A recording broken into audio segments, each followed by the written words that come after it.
Oh my God, y'all saw that, right? Wah, wah, wah, wah, wah. Oh, I'm dead.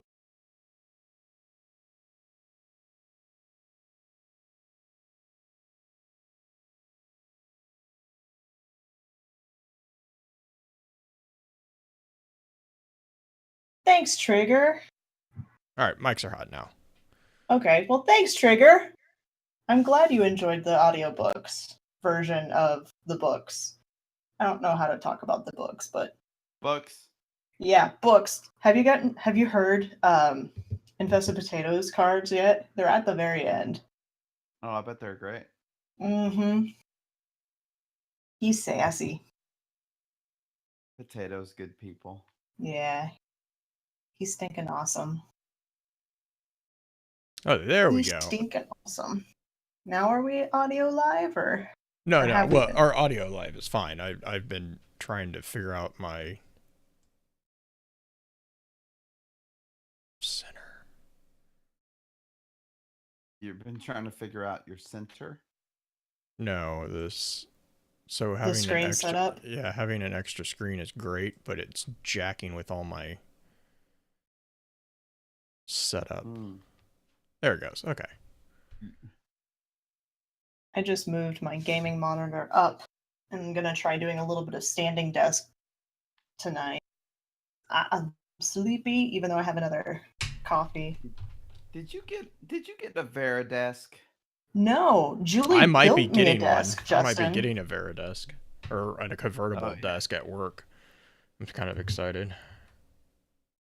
Julie built me a freaking awesome desk, Justin. You would totally appreciate this. Nice.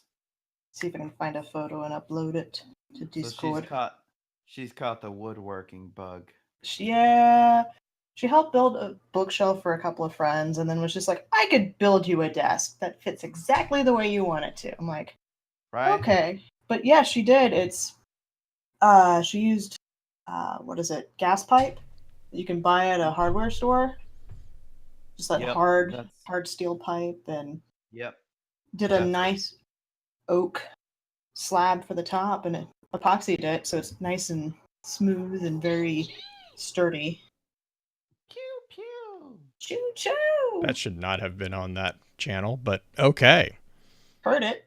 Yep. I think it should be fixed now. Okay. Pens. I don't think I'm going to answer that because if I do answer it one way or the other, I have a feeling I'm going to end up with that sheet music regardless.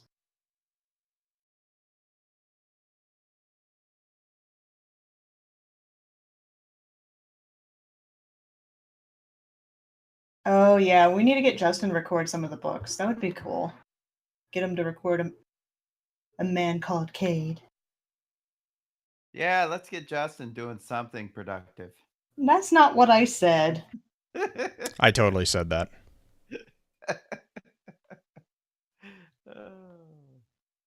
Pens. Don't trust you. I need to find out.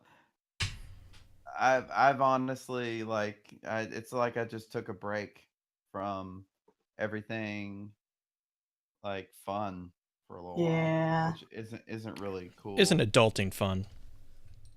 Yeah, like it's nuts. Like I got 7 projects going right now and trying to start school and it's kind of crazy. It is though. It's fun. I always feel like blue now, which is not a great way to feel. Oh God. Go. All right. Here comes the photo.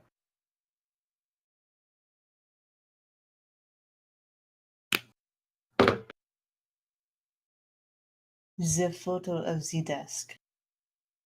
Oh, that's great. Yeah. That's awesome. And I've got the consoles underneath on the right side. Did I put the other picture? Nice. Photo of my desk. Wicked. How'd she thread the pipe?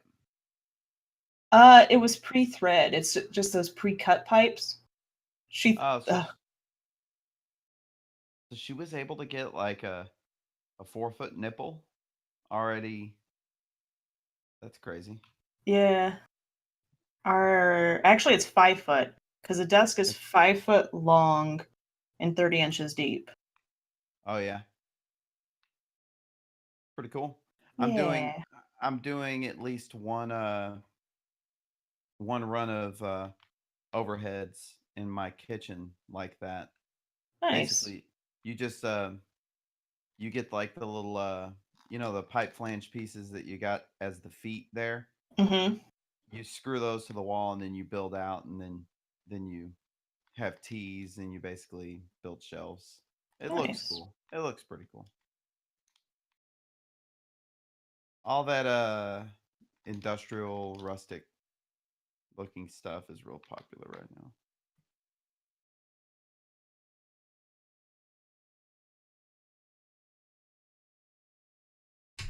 Okay.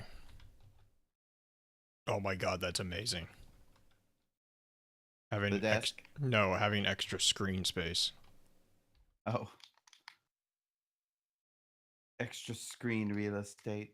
I know. Every time I add a new monitor to setups, it's just like I get like giddy because it's like I have so much room to do activities in. How far away are you from like Mr. Universe status?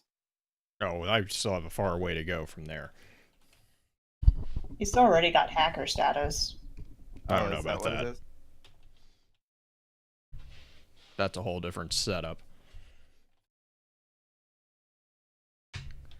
Whole different setup.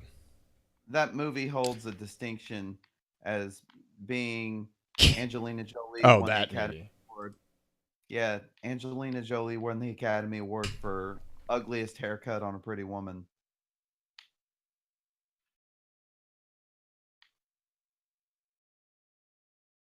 Apparently, not many of you saw that movie, so. No, it's just been a really long time since I've seen that movie. Oh, She's Angelina. She's got like a dude's haircut, which is okay, Is that? but it's like a stupid looking dude's haircut. I think she's had some pretty terrible haircuts in some of her earlier movies. Yeah.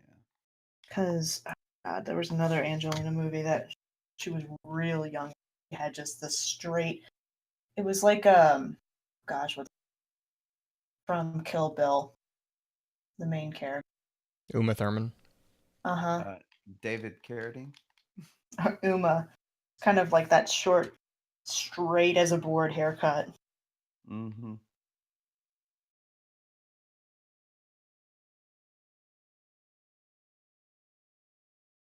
Okay. Well, Oh, it won't one let me echo. edit it. Damn it. Okay. You let me know when you're ready.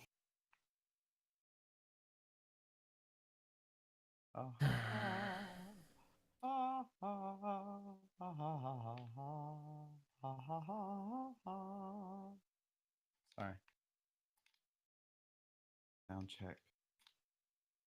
I'm in a place. Oh, I'm at the blind well. I'm not supposed to be here. I'm not high enough for this. Okay, I'm gonna try. I'm gonna stay. Oh, I'm gonna die. I wasn't ready. Do you know how to do the blind well, Justin? I don't know how to do the oh, I'm in a safety bubble. Yeah, the safety. You had to find the safety bubble. I'm in a safety bubble, but I'm the only one here, so I can't help but feel like I'm like somehow wrong. Yeah, that's not going to end well. Does it say what level it's at? Tier 3. Oh my God, you're dead. I'm going to the other one. I found the other one. The other safety bubble? Why am I having a sword? What is wrong? What is wrong? So many orbs. Okay, where's the next safety bubble? Is there a sign? You have to. Okay, so there's like a little red Oh, crosshair type thing. Atheon came. Atheon? Came, and he pooped on me. Stop. How did- Oh, I don't even have Night Stalker. I got Blade Stalker. Damn you.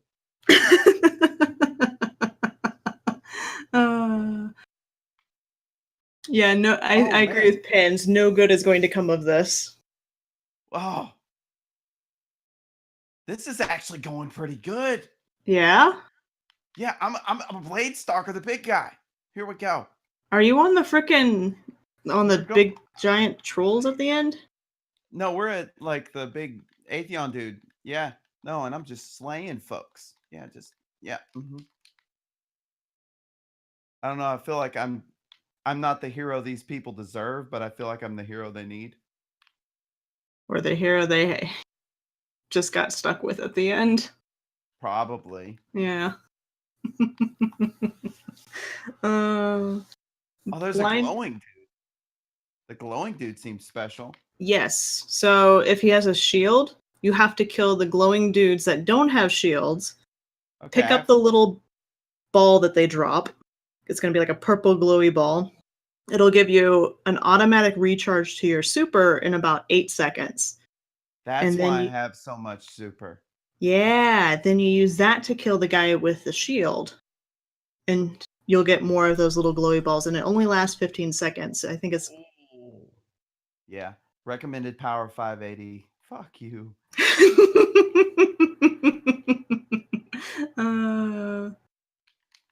We're fighting like a mix between a little shop of horrors and an anus. Pretty right now. much. Pretty much. That's an accurate statement. Oh, get me up. Yes. Oh, you sound like you have people with you now. I do. There's people all over. Yep. So you'll do a couple rounds of that, moving from safety bubble to safety bubble. But I can't find a safety bubble. I need my two-tailed fox. What is happening? I don't have that. We're about to beat it. We're about to beat it. Heroic event complete. The blind well. Oh, it was the heroic one? Yeah. Dang. Nice job. Hello, new clanmates. Please carry me. I am your new leader. Yes. Hoist me on your shoulders. Yes. I got a chest piece. Nice. What light level are you at? It just says light beer. Oh wow. I got a 532 chest. And I had a 523, so that's... Well, there you go. Holy shitballs. You guys want to do this again? They're gonna farm it because it's one of the bounties for Petra. Oh shit, yeah. I'm just gonna stay here with these dudes forever. This is great. It's like Court of Orcs all over again, but way better. I don't know what I should be using or what I should be doing. Oh, I should definitely not be a freaking blade dancer Night Stalker. That's for sure. I should probably be a Night Stalker. But Have you gotten the Blade Barrage yet? Super. The what? Blade Barrage, the new solar power. No, I chose the Night Stalkery one just because. Yeah, it's a good one too. It just has trouble tracking and locking onto things. Blade Barrage allows you to shit all over everything though, pretty easily. Yeah, that's what I've experienced. No one told me that before I made my choice. Oh, get out of here, bro. Oh my goodness. Blue? Yes. How's the setup going? Setup's good. I'm trying to I got the file, so I'm redoing all that stuff. Okay. Okie dokie. Speaking of Petra, I need to go and see her. I don't think I picked up my bounties this week because I haven't hardly played. Oh, should I have bounties? This is bad. So Ikora gives out a powerful engram if you complete 20 bounties in the week, which actually is super easy if you do like Crucible bounties or planetary bounties, because each planet has like at least 3. You can get those done pretty quick. She'll give you a powerful engram, which is guaranteed to be above your light level. I like that. Yeah. Petra has 2 weekly bounties that I believe give you powerful engrams. One of them is a mission. The other one is think Blindwell this week, but I'm not sure. I'd have to look it up. Oh, here's a glowing guy. He seems important. I need to go find Toland this week too. So We can start if you want. So I got the Yay! harmony. Where should I go? Blue's like, yeah, you doing Blindwell is not a good podcast. Oh, on the contrary. It'll be an interesting top 3.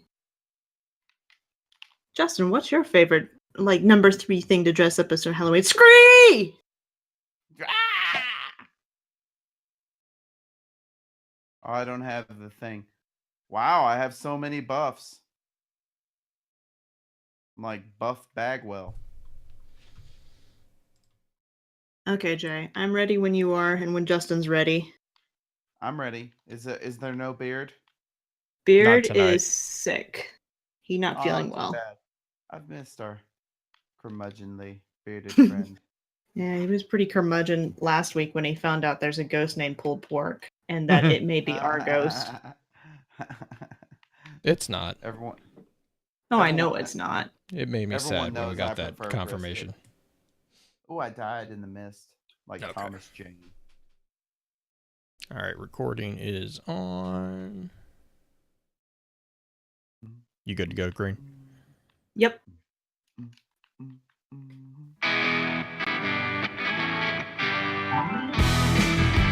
Welcome to FFC Top 3, a show where we, your FFC hosts, count things down from number 3 all the way down to number 1. Thank you for joining us this week. If you have a suggestion for a topic for Top 3, be sure to drop us a note on Twitter at FocusFireChat in our Discord, or even email us at focusfirechat@gmail.com. This week, we are going to discuss our top 3 Halloween costumes. We're getting a little bit into the season, and I think it's about time to hear top 3 Halloween costumes from everybody. And since Justin has been gone and he's back this week, I'm going to make him go first. So, what's your number 3 Halloween costume, Justin? My number 3 Halloween costume is one year I was the Invisible Man, and these other kids from a rival karate school tried to beat me up, and I ran, but my Japanese sensei helped me and beat them up.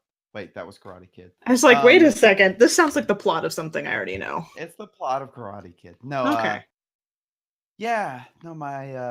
My third most favoritist Halloween costume is probably, I'm just gonna have to go old school and say it was my Alf costume. It was back in the day when kids' Halloween costumes consisted of a decorated trash bag and a plastic mask. But I felt legit. Right? I felt like straight out of Mel Mac. You know, I swear my mom basically did that exact same costume, but put a jack-o'-lantern face on it when I was like 3. Yeah, the Alf works for a lot. Right? It's just a furry body. It really is. Blue, what's your number 3? So I actually went for multiple years. I went as a Nazgul. Because I have access to very large horses, and I just basically threw on a couple black coat cloaks and used that as an excuse to take a horse into town. Nice. I like it. I actually have a Lord of the Rings themed one myself on my list, so which we're just gonna make my number 3. I was Arwen one year. I actually made my own cloak for Arwen and Nice. wore my I think I wore my prom dress from my sophomore year in high school because I was taking my sister around. That's awesome. Yeah, it turned out pretty well. I did make some wax prosthetic ear type things to actually give me that pointed ear look, and I worked really hard on it for a high schooler. I don't know. It was fun. But yeah, our little Lord of the Rings troop here. Justin. Yes. Are you going to continue the trend, or you got something different coming up? May the light of the Evan Star guide you. No. Yeah, my my second favorite Halloween costume is actually my brother and I. It was a tandem costume. Um, my brother and I actually went as the Boondock Saints one year. Oh, Complete, nice. complete with neck tattoos. Oh God. And the coats, and we spoke with an Irish brogue all night, and yeah, it was pretty awesome. It was pretty until my brother went into a gas station to get beer, Oh and no. realized that walking into a gas station with a shoulder holster on, and two pistols, whether they be fake or not, in Texas is a bad idea. Well, you're in Texas too. Yeah, so we we had to pump our brakes on that one, but that was a great costume. I love partner costumes. They're so much fun to actually like when you get a bunch of people together and are able to pull it off. Oh yeah. Blue, have you ever done a partner costume? I have not. My number 2, and I will not. My number 2 is gonna be the inflatable T-Rex.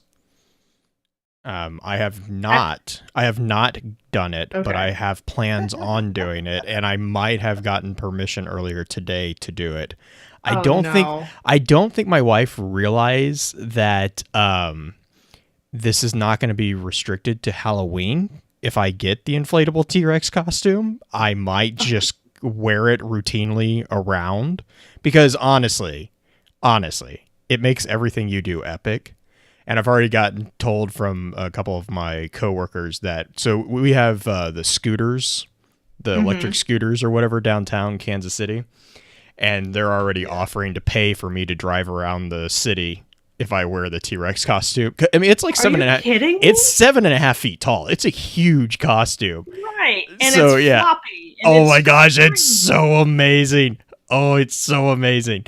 So yeah, we're trying to figure out. I might not get it for this year's because I think Kasheen already has a plan that whatever.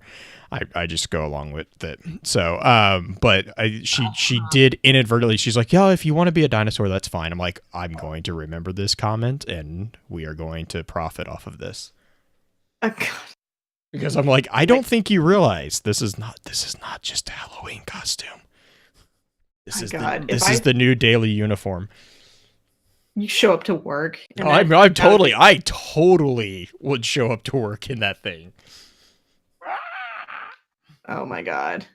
The best part is like watching the YouTube channels where I think it's Roger the T-Rex, I think is the channel, but he does such a great job. Like, so it's completely, you can't see the person's face, but you completely get the like sassiness of his character.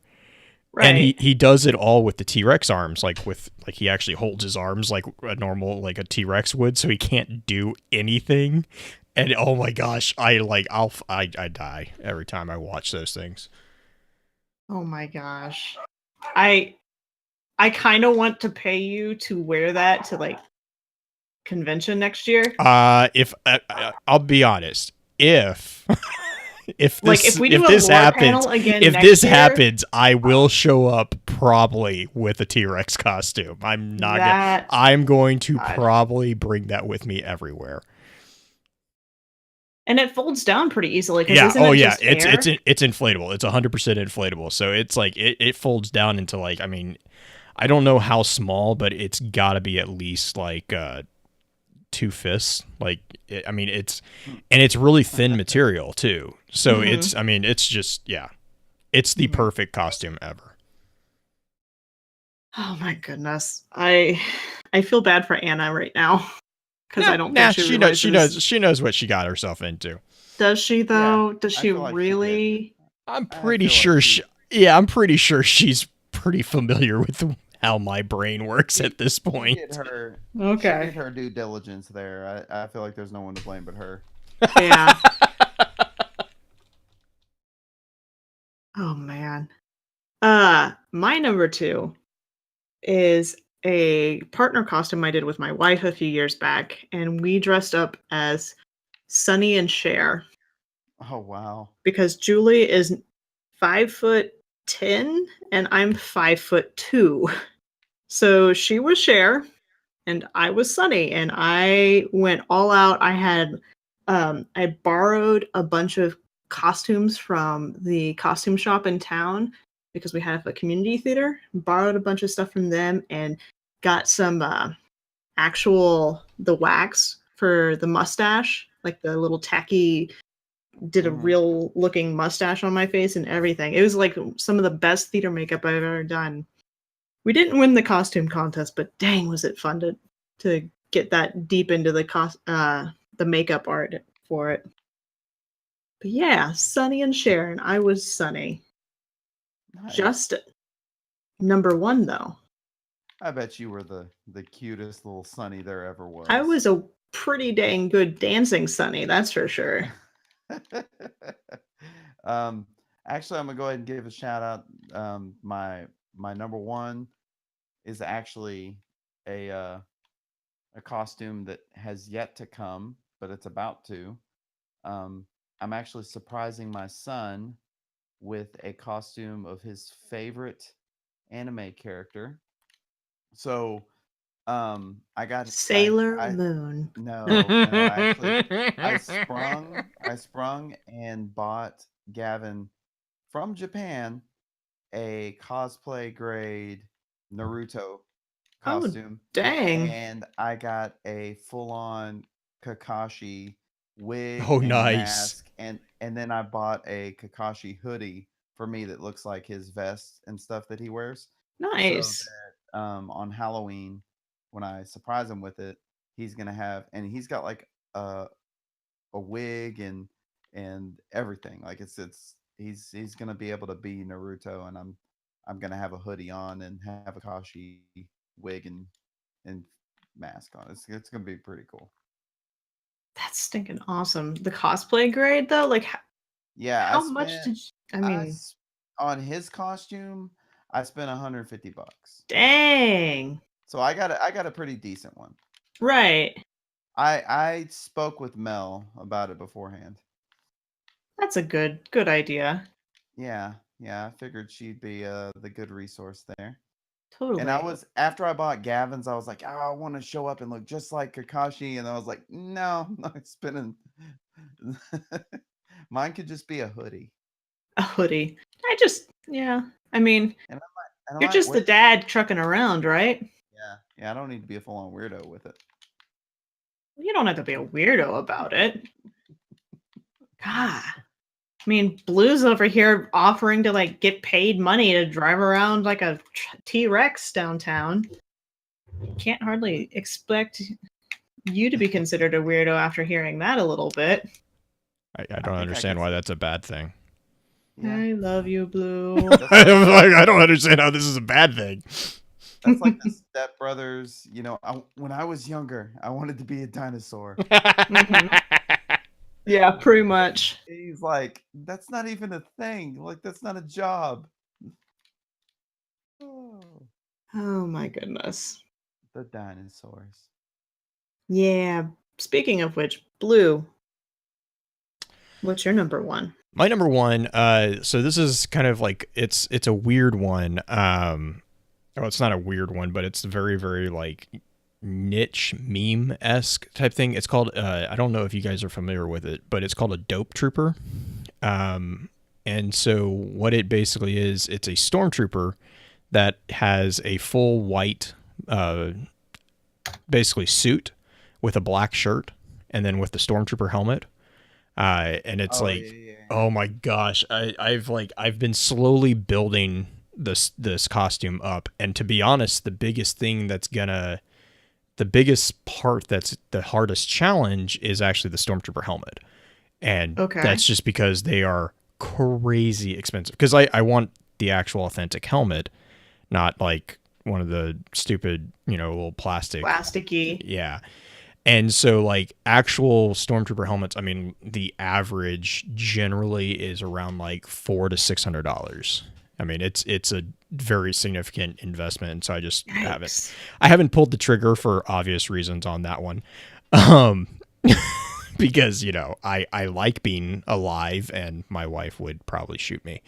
Yeah, she would. But yeah, like if I didn't have to worry about the financial aspect of it, I would have totally put that together a long time ago, because it's seriously, and it's seriously one of the best costumes because it's super comfortable, and you also get the helmet, so you don't have to worry. Like I'm a really big fan of like full costumes, because then you don't have to. I don't know. It's easier to get into character if no one knows who you are, basically. Right. So yeah. Their chat. Phasma. No, it won't be Phasma. That helmet's even more expensive, like as obviously as you probably can imagine. Not to mention, I don't feel like I would do a gender bend of Phasma justice. Oh gosh, yeah. And I'm also not 7.5 feet tall, so you know. I mean, there is that aspect, but God, you might have to ask Mark from Guardian Radio where he got his. Oh no, I've talked to him. I've talked, because he's part of the 501, the 501 or the 151st. No, yeah, it's 501. But yeah. I mean, and he got I mean, his is legit as well, and it's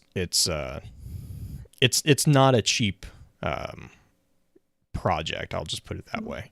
They have to be, like, to be in the 501st, the 501, and the Mandalorians. They're required to have. I think was it Xeon? Xeon was talking about that a little bit, but yeah. They're required to have legit armor. Like it's not you're not allowed to have like foam or rubber armor. It's got to be legit, like actual. I don't know what the material is, but it's basically like it's basically shock armor is what it is.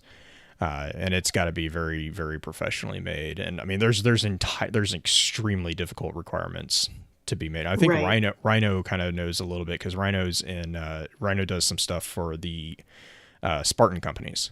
So, and they're very similar. Interesting. I feel so. Go for it, Justin. I was just gonna say the Spartan companies are a lot more picky. They get their members young, kind of get them taught up with them. That's pretty funny. I'm sorry. That's really well done, Justin. I appreciate that one. Oh gosh, I feel so. I don't know. I feel very lame compared to you two, because my favorite Halloween costume is actually not anything super special in a lot of ways, but it's special because I wore it year after year after year. My mom was in judo before I was born, when she was younger, and she kept her, is it called a gi? Gi, yeah. Yeah, she kept her gi, and I actually wore that as a Halloween costume for probably 5 or 6 years in a row, because I wanted to be the Karate Kid. I mean, I know that was kind of your tip off at the beginning with the Invisible Man, but yeah, that was my favorite costume. It was comfortable. It was easy to put on. I didn't have to like do anything crazy if I needed to go to the bathroom, because half of the costumes are kind of a pain in the butt if you have to go. Yeah. And it was my mom's, which kind of made it extra special. You still have it? I don't. My mom does in the cedar chest in Kansas, but I don't have it anymore. Well, as long as it's in the cedar chest, I think it's okay. Kept all nice alongside a bunch of other things that are odd that my mom decided she wanted to keep, but pick and choose what you do. Anyway, you know what next week's topic is? What? I'm gonna go easy on you. It's fine. Don't get like scared about it. I want to do actually something Destiny related this time. Oh, cool. And do your top 3 references, or top 3. Yeah, we'll do references in Destiny. You mean references like things you like to you enjoy, like topics you enjoy to talk about that you reference a lot type stuff. Okay, cool. That was one of our suggestions really early on when I first started polling for suggestions. So Okay. I not like too it. bad. So okay. Top 3 references. Oh God. I knew You could Blue would have some do top heartburn. 3 like Destiny meme type things if that's easier. No, I just want to Okay, make so sure I like got this written down. an example would be like that wizard came from the moon. Yeah, or Edge Transit or Sleeper Simulant, like all the Edge jokes going. Transit. Oh Is my that a God. joke? Oh my God. You've missed out on If that's a the. joke, Oh then my it's a God. bad joke. I keep So, getting it. Why? yeah, it's a record broken. The joke is that they're shoveling them off the side of the tower to try to get rid of them, but Rahul keeps decrypting them. So they're killing off people as they're chucking them off the tower because they I don't see. yeah, it's a bad joke. I see. No, Yeah, that's a bad joke on Bungie's part. yeah. I'm First of still all, getting them, by the like way. if I'm gonna get a Anyway, weapon, if I'm gonna get a weapon over and over and over again, could we make it not be a grenade launcher? yeah, Where's the fun in that? but I mean, the only way it could get less play for me is if it was a sidearm. yeah, okay. We'll talk about that some other time. I Otherwise, we're gonna turn love this how into she a was regular completely in episode. agreement, and then like halfway she was like, "Wait a second." Yeah. Because this topic can go on for a while. But thank you for joining us for this week's topic of top 3 with the Halloween costumes. Next week we're doing Destiny meme or Destiny references. Can't wait to see you next week. And remember, everybody likes a list.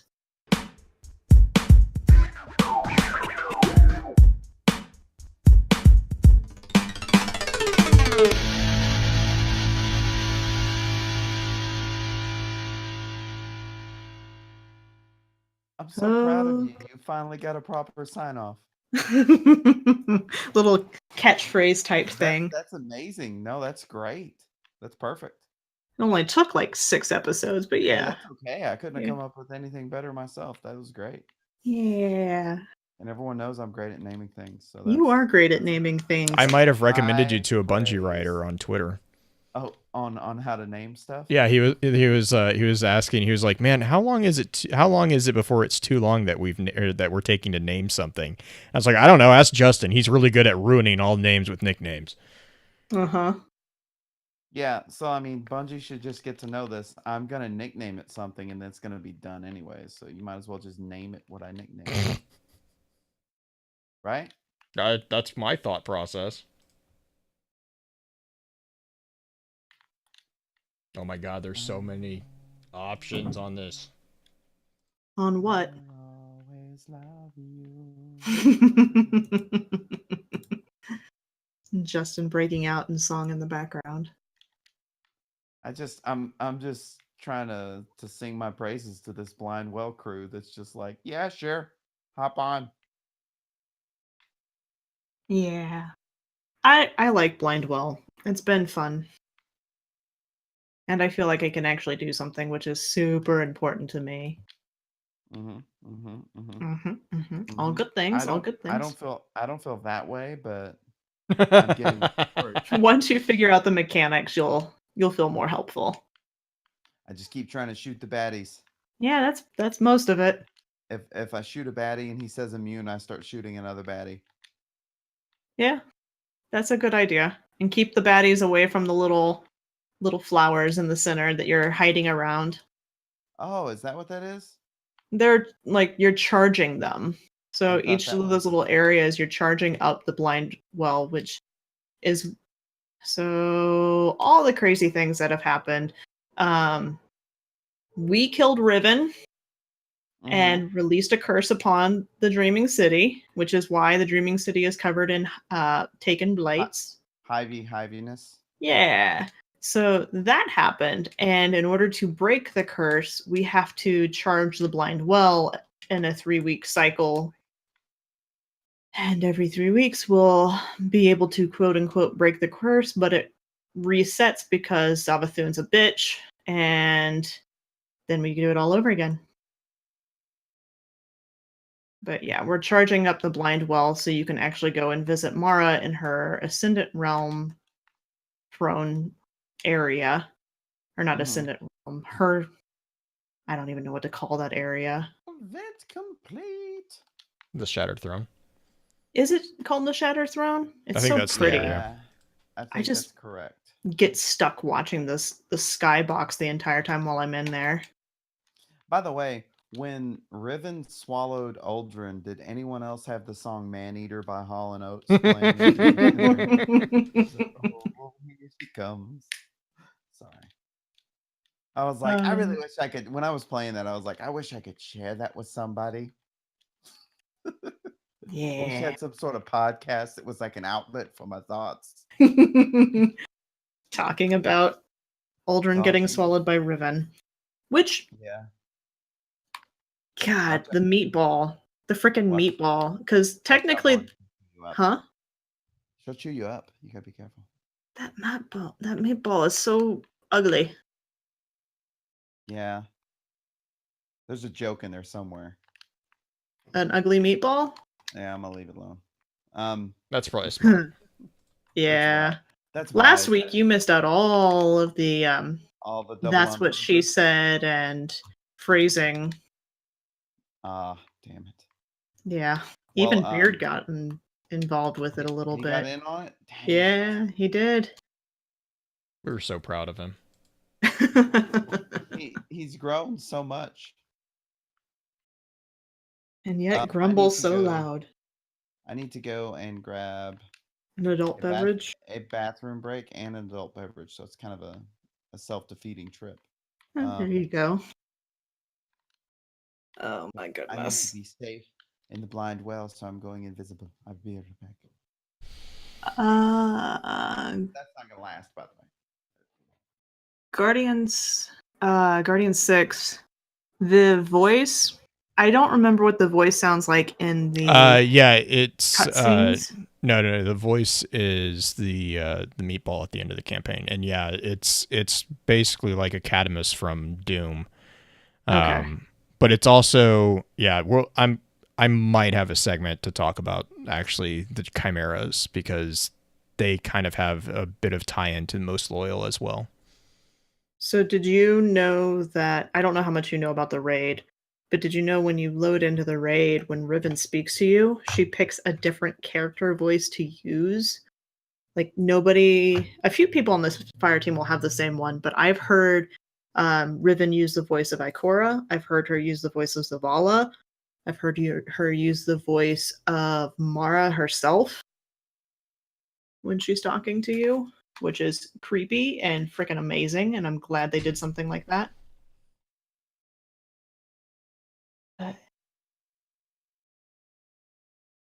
Yeah. Yeah. Did you know? Did you know? Did you know? Whoever made chimeras need a raise. I mean, the Beholder has the tentacle eyes and the null zones, whereas it's more of a Cadmus from Doom, because the Cadmus doesn't have the eyes of the Beholder.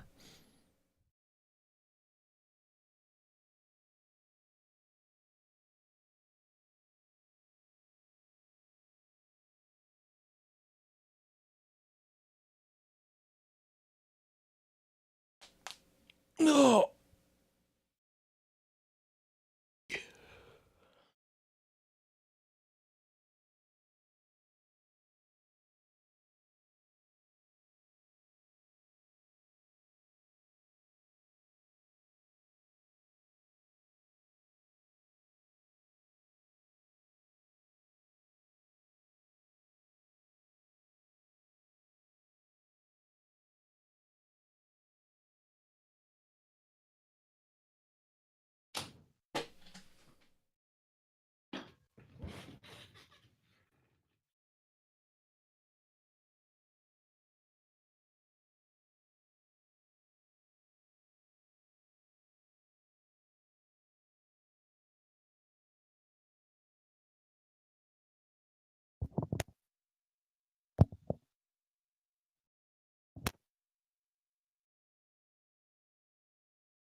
Do do.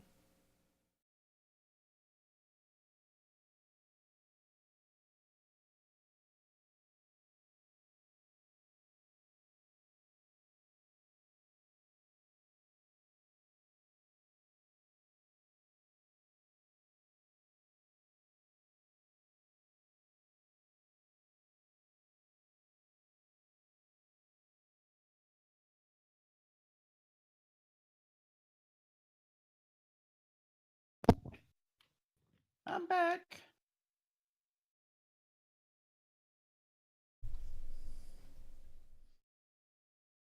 Hmm.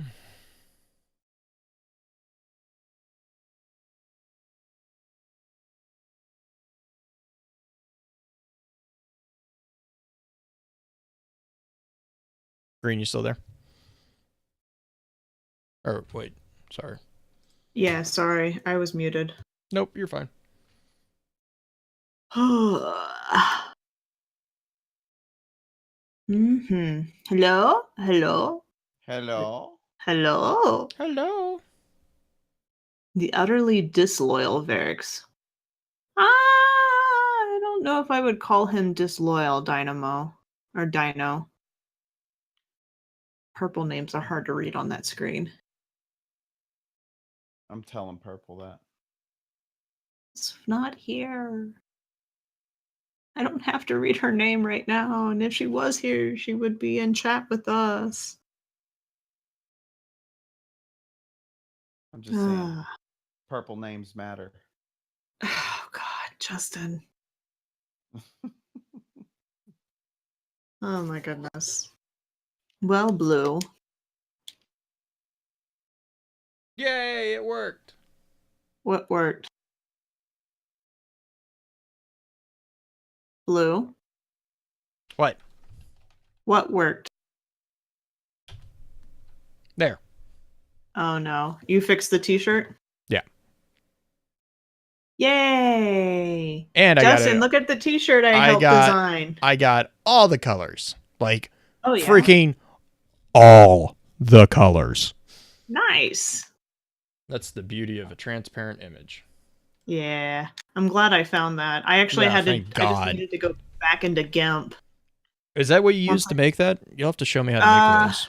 No, I actually bought the majority of it off of this word art website, which was like a $5 purchase. Okay. And then from there, I went into GIMP and cleaned it up and blew it up. So, and it stayed pretty clean, even like using the huge image that it ended up being. Mm-hmm. Yeah. But yeah, All right, it turned out pretty good.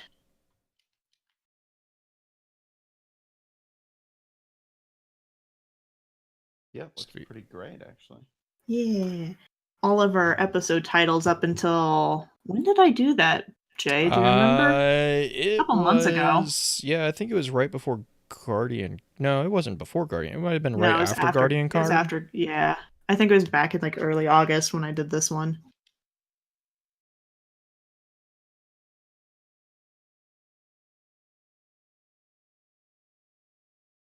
Toddler classic tee.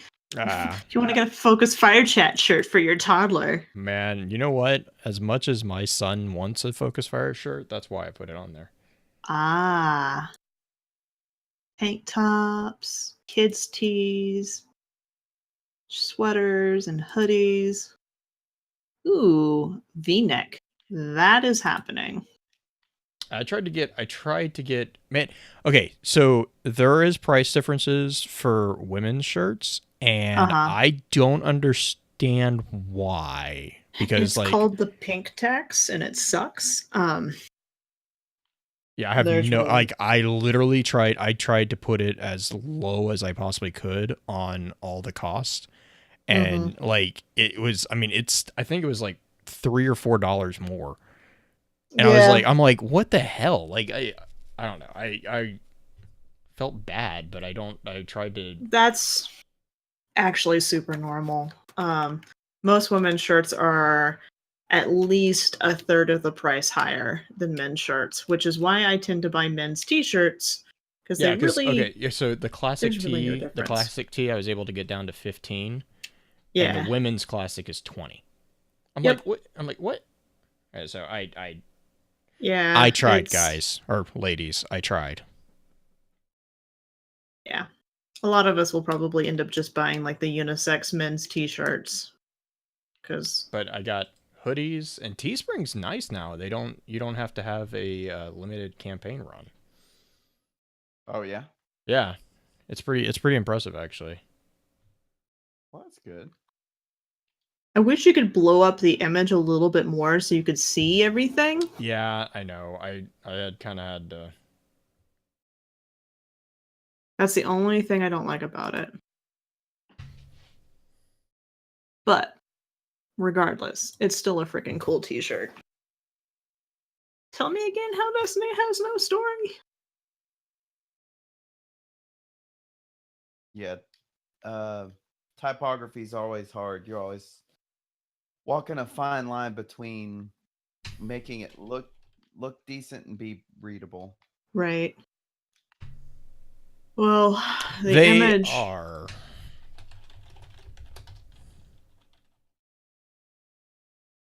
Oh, they're for sale. Yeah, they're up for sale right now.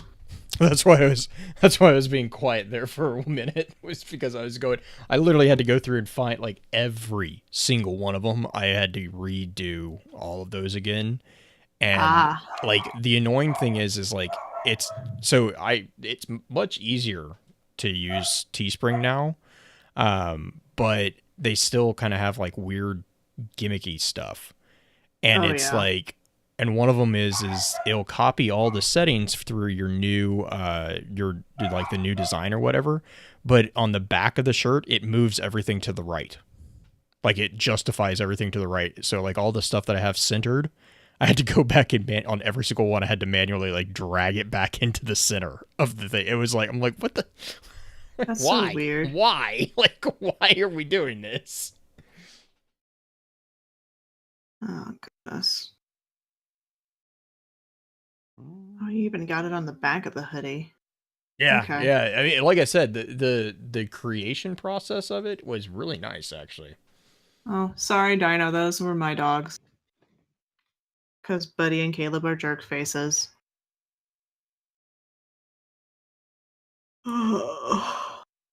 I want a colored one, but I don't know which color because all the colors look pretty with it because of the way I have the white underneath the. It came out really well, actually, with some of those colors. Like, I was really happy that I got to use them because they have some pretty good color choices. They do. And Like Teespring the has steel. decent. Teespring has decent quality shirts. Yeah. I think I will make a Still banner, rocking like a. that, Hmm? Gildan or whatever. I think it's Or Gildan. is it I like think Hanes?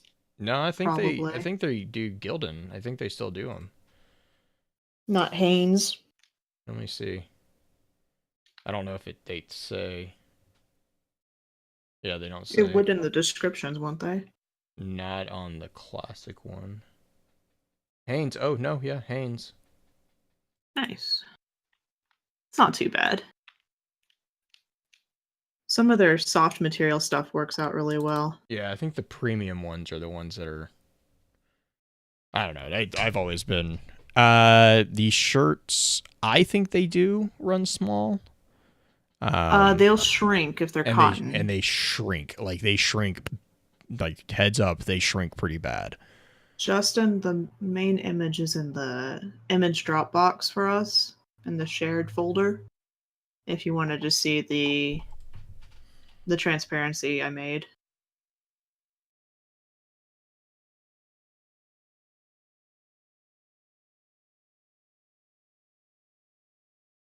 And actually, I'm going to put that transparency in the Quartet channel. If it'll wait, I can't. It's too big.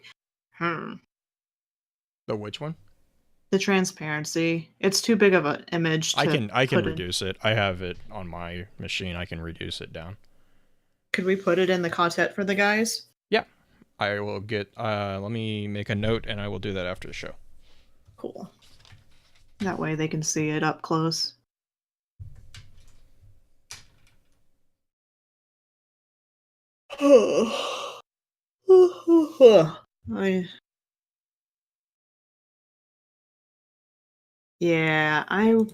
Mystic, I'm kind of in the same boat with you. I'm just gonna order it large. Women's flowy tank top. Nah. We'll do classic V-neck, but make it women's slouchy. Ooh, that's what I want. Okay. All right. And it comes in green. Yes, I did that especially for you. I tried to get different shades of green too. There's a few different options. I thought all of them were pretty. Like they were actually pretty attractive coloring on the most part. I like it a lot. Let's see. All right, I'll be right back. I'm gonna grab a soda and then we can start up. Cool. Women's slouchy tee in this green.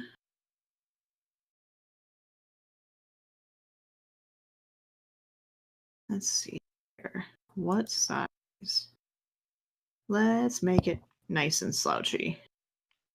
What makes a women's tee slouchy? It's basically an extra wide t-shirt. So it's not really any taller. It's just wider, so it fits a lot more loose. It's like a sleepy time t-shirt. Yeah, but it ends up being really cute, like off the shoulder. Okay. Yeah, that's going to happen.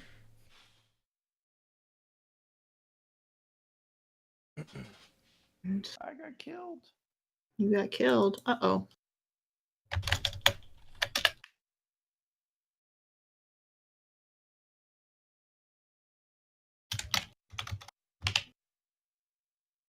All right. Come on. Oh.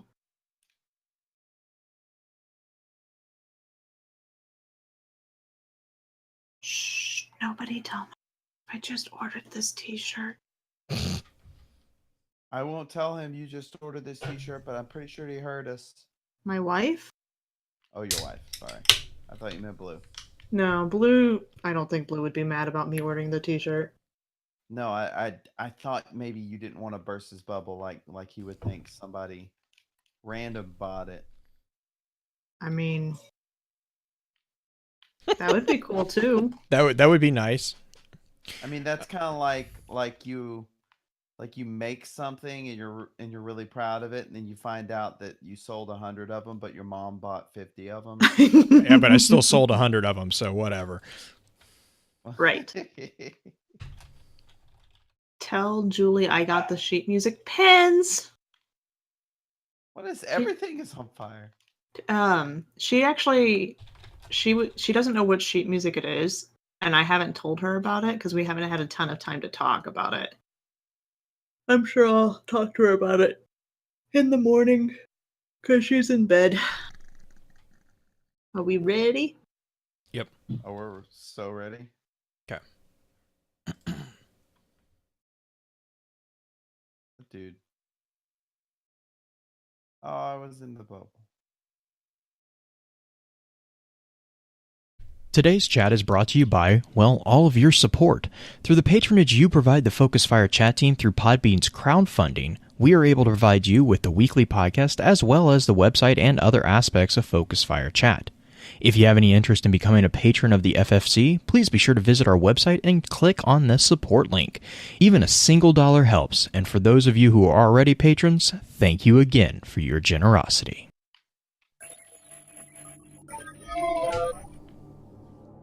You may have heard the whispers of guardians gathering in the shadows, exploring the mysteries of this world and the worlds which surround us. We are all in search of truth. Sometimes we need to focus that search, focus that fire. And so we come together. Join us. Join the discussion. Welcome to Focused Fire Chat.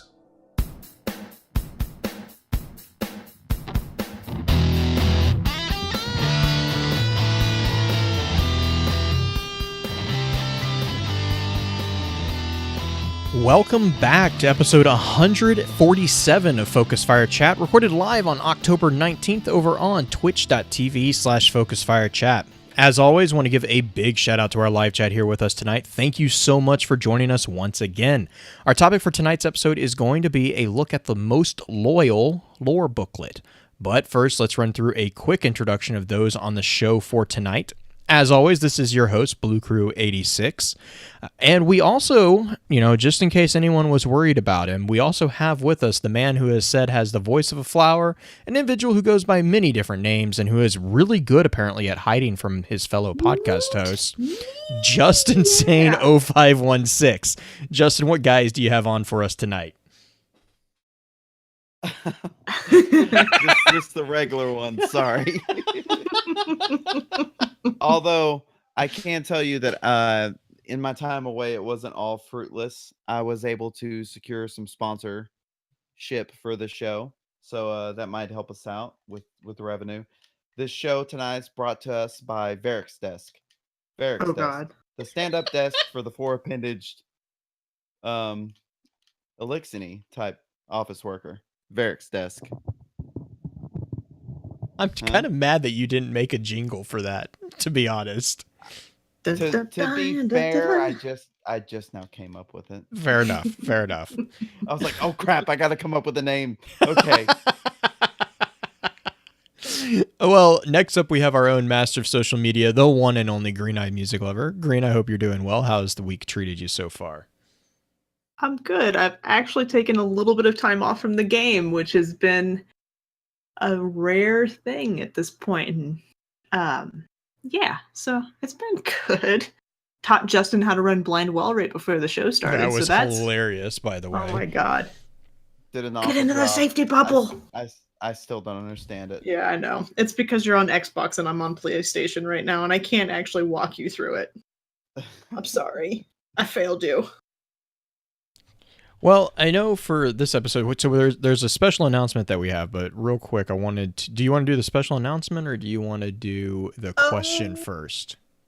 Let's go ahead and do the special announcement because it doesn't have to do with the topic. Fair enough. So, as of actually this Sunday, we will have been live on the air for 3 years. That will be our anniversary, basically. October 21st is basically the first time that we recorded and got all published and everything, and that's just insane for me to even think about. And in celebration of that, we're going to do a couple of different things. I have, over I think probably the last month, gathered a couple things for a giveaway. I still need to sit down and actually figure out how we are going to do that giveaway, so it's been insanely busy. But I will be doing that hopefully this weekend and getting that published Sunday, I think is going to be the deadline that I'm going to give myself. So by the time you guys hear this on a podcast, you hopefully will have already seen this. Chat. So last year we did a trivia competition, and we wanted to know how many people know what the actual first episode of Focus Fire Chat was over. The one that was released or the one that was recorded? The first episode that was Focus Fire Chat. So not necessarily the one that was recorded, to be the biggest hint. And I think at the moment, still no one's answered it correctly. Anyways, Can I? No, Justin, you're not allowed. You were there. No, actually, he wasn't there. That was the problem. That was the problem. So yeah, that was the other thing that we did is Green was kind enough to spend a good amount of time and put together an amazing looking shirt. And we just launched the campaign tonight. So Friday night, we're launching the campaign. We'll be putting it out on Twitter, obviously, as soon as we get off this live stream. Again, so by the time you hear it on your podcast feed, this will probably have already gone live. But the shirt that we have released is a 3-year anniversary celebration shirt. Now, if you don't get a chance, I don't know how long I haven't decided how long we're going to run that campaign. I'm thinking maybe until the end of the month. Just depending, I don't know. I'm still up in the air on this one. But what we are going to do, what I have planned is I'm going to take the design of that shirt and we're going to tweak it a little bit, take off basically the anniversary aspect, and we will be running that shirt going forward as a regular part of the shirt or the shop that we have for Focus Fire. We're going to be trying, hopefully I want to try to get some more designs up there. Hint, hint, Justin, for us to kind of offer everyone. But so it will be, the basic design will be similar, but it won't be the same as the anniversary design that we have up there right now. Other than that, the giveaway, to give you an idea what I have, I've been able to capture. I've caught not all of them, but some of them. The Vinyl Ghost. I have a couple of the general shells and a kill tracker. And then I also do have an extra deck of cards from the Forsaken. And then I believe I have a extra Sundance model ghost keychain. So those are the ones that I've been able to scrounge up. And I believe, Green, you said you might have a couple things that we've been able to collect over the past few weeks. Mm-hmm. I don't have them listed out right now. So we'll be getting that out. Mm-hmm. Again, I'm not sure exactly how Green and I need to touch base on that piece, so we'll be getting that information out to you as soon as we can. But we just wanted to take the opportunity to say, huge thank you to everyone for putting up with our insanity for the past 3 years. We are not going anywhere. I know. I don't know if anyone's worried about that, but we're not. Because that's what my guidance counselor told me. Uh-oh. I'm not going anywhere. That's what he told me. Oh, okay. I was worried about where that was going, to be honest. What was that, Green? I was just going to figure out how many days of your life you wasted listening to us. Oh, God, yeah. Oh, yeah. No, that's dangerous. But yeah, so the... chat. The question of the week was, who do you think the Kell of Kells will be? And Green sent that out over on Twitter. I believe that was actually sent that out. What was that? A couple days ago, Wednesday? Right? Yeah, on the 17th. And an overwhelming percentage of them thought that Varix. So basically the question of the week was, will Varix be the Kell of Kells? And the 70% of them chose the option of, Green, do you want to do the honors? Yes. And Green, I don't know, did you have any of the responses that you particularly wanted to give a call out on? One of the opposing responses, somebody saying no. JC said that her answer to this is no. I believe Varix will try to become Kell of Kells because that is what he believes is right. But I think in the end, Mithrax will be Kell of Kells eventually. And then a couple more people basically are saying that Mithrax will be there instead of Varix, which is interesting. But Mithrax is definitely up there, I think. I think so too. A couple of people were asking questions for the episode itself in some of these. But even Doom for Zombies was like, he's become too fanatical.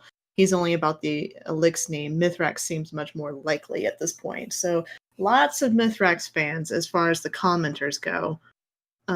Even though we had 119 votes and 70% of them were for Varix to be the Kell of Kell. And I think that's kind of where the gut reaction for a lot of people would be, knowing that he's the last of the House Judgment and everything else going on, and Bungie's kind of been sort of putting him up on that pedestal for about 2 years at this point.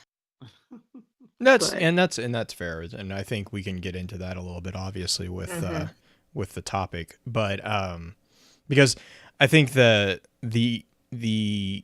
intriguing aspect of the, I don't even know if I would call it a pedestal that Varix has been put on, is that it's not quite as pristine as as it seems on the surface, especially with the last entry of this particular topic, we will talk about exactly maybe some of the stuff that Varix has done that might not be so much on the up and up as some people want to think. But we'll hopefully see that play out a little bit more in game. But real quick, as obviously you can tell, we all kind of have a bit of a kind of excited about talking about this one. So let's run through our normal intro notes real quick, and then we'll get right into it.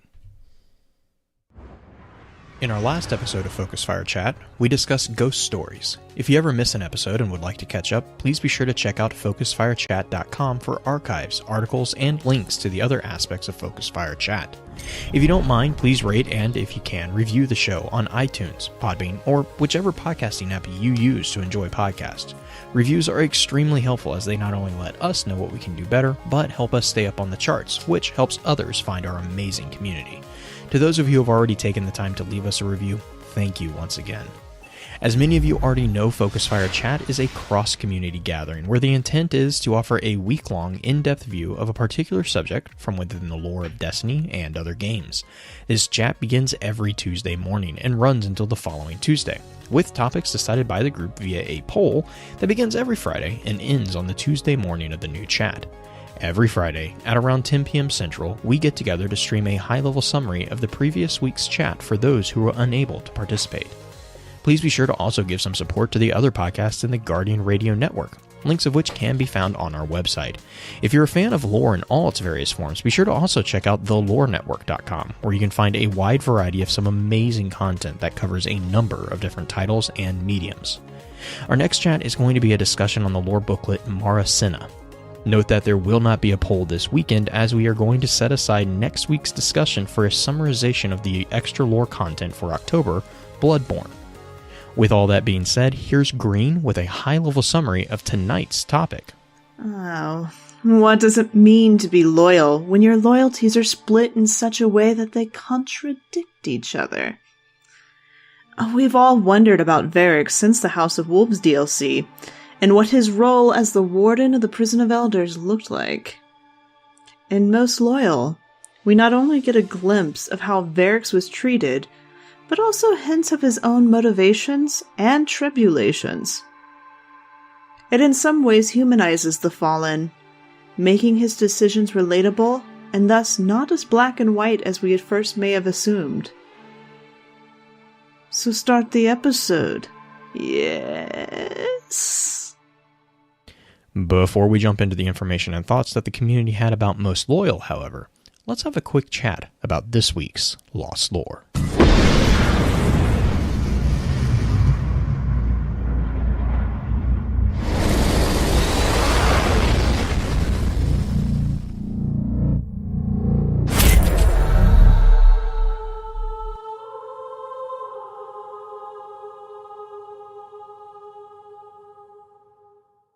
All right, well, so for Lost Lore this week, I actually wanted to take a bit of a closer look at a mention that we see in the Most Loyal lore entry, and that is of Calyx Prime. Calyx Prime is actually something of a curious mystery for the most part.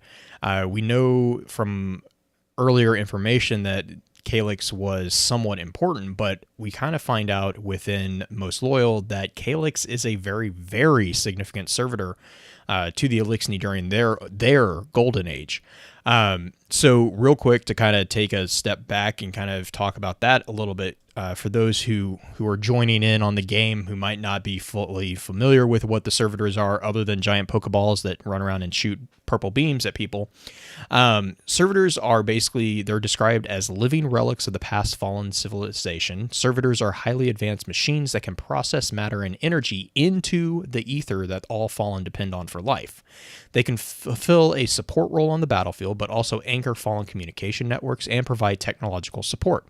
Given their ability to generate and provide ether, the Fallen tend to treat the servitors as gods in their own right. And although servitors fulfill a vital role in Fallen society, they are integrated into it in a complex way. Servitors are actually attached to what's known as a prime servitor, which is the largest and most powerful servitor in a Fallen house. The prime servitor exists in a kind of an unclear symbiosis with a Fallen archon, who works to convey the wishes of the house's Kel to the prime servitor. So that kind of goes into the concept of the triumvirate, if you will, of the Fallen hierarchy within a house. Now, note here, too, that each house has its own prime servitor. So each house will have a prime servitor. Each house will have a archon. Usually it's referred to as an archon prime or prime archon. And then, obviously, the Kel, which is the kind of the powerhouse for the most of the leadership position within the house. So some recent developments actually suggest that the prime servitors play a key role in Fallen spaceflight as well. Now, that was back in D1. We did find out later into the Destiny 1 game with the release of, I believe it was the Drifter Crucible map, that actually is the case. There is a particular brand or particular model of servitors that is called a pilot servitor. And what that servitor does is literally jacked into the ships, the ketches or the skiffs or what have you. And that is the navigational AI, basically, that keeps those ships running. Now, we can identify a lot of the known primes in the game world so far because actually a lot of them have names, or their ships, the Kel's ketches, are actually named off of the prime servitors. So the servitor primes that we know, or the prime servitors that we do know, are obviously Calyx, which we're going to talk about here in a second, Orbix, which is another one that we'll talk about here in a second. Both of those are actually going to be aligned with House of Wolves. House of Devils, you probably will remember if you played Destiny 1, this is Sepix. We were responsible for putting down Sepix multiple times. And then House of Winter has a prime servitor called Simics. And then House of Dusk, which is actually the House of the Fallen that was introduced inside Destiny 2, that they would actually have their prime. So House of Dusk is a very unique house in more than one way. The idea of House of Dusk is that the prime servitor is one that I believe goes by the name of Brandax.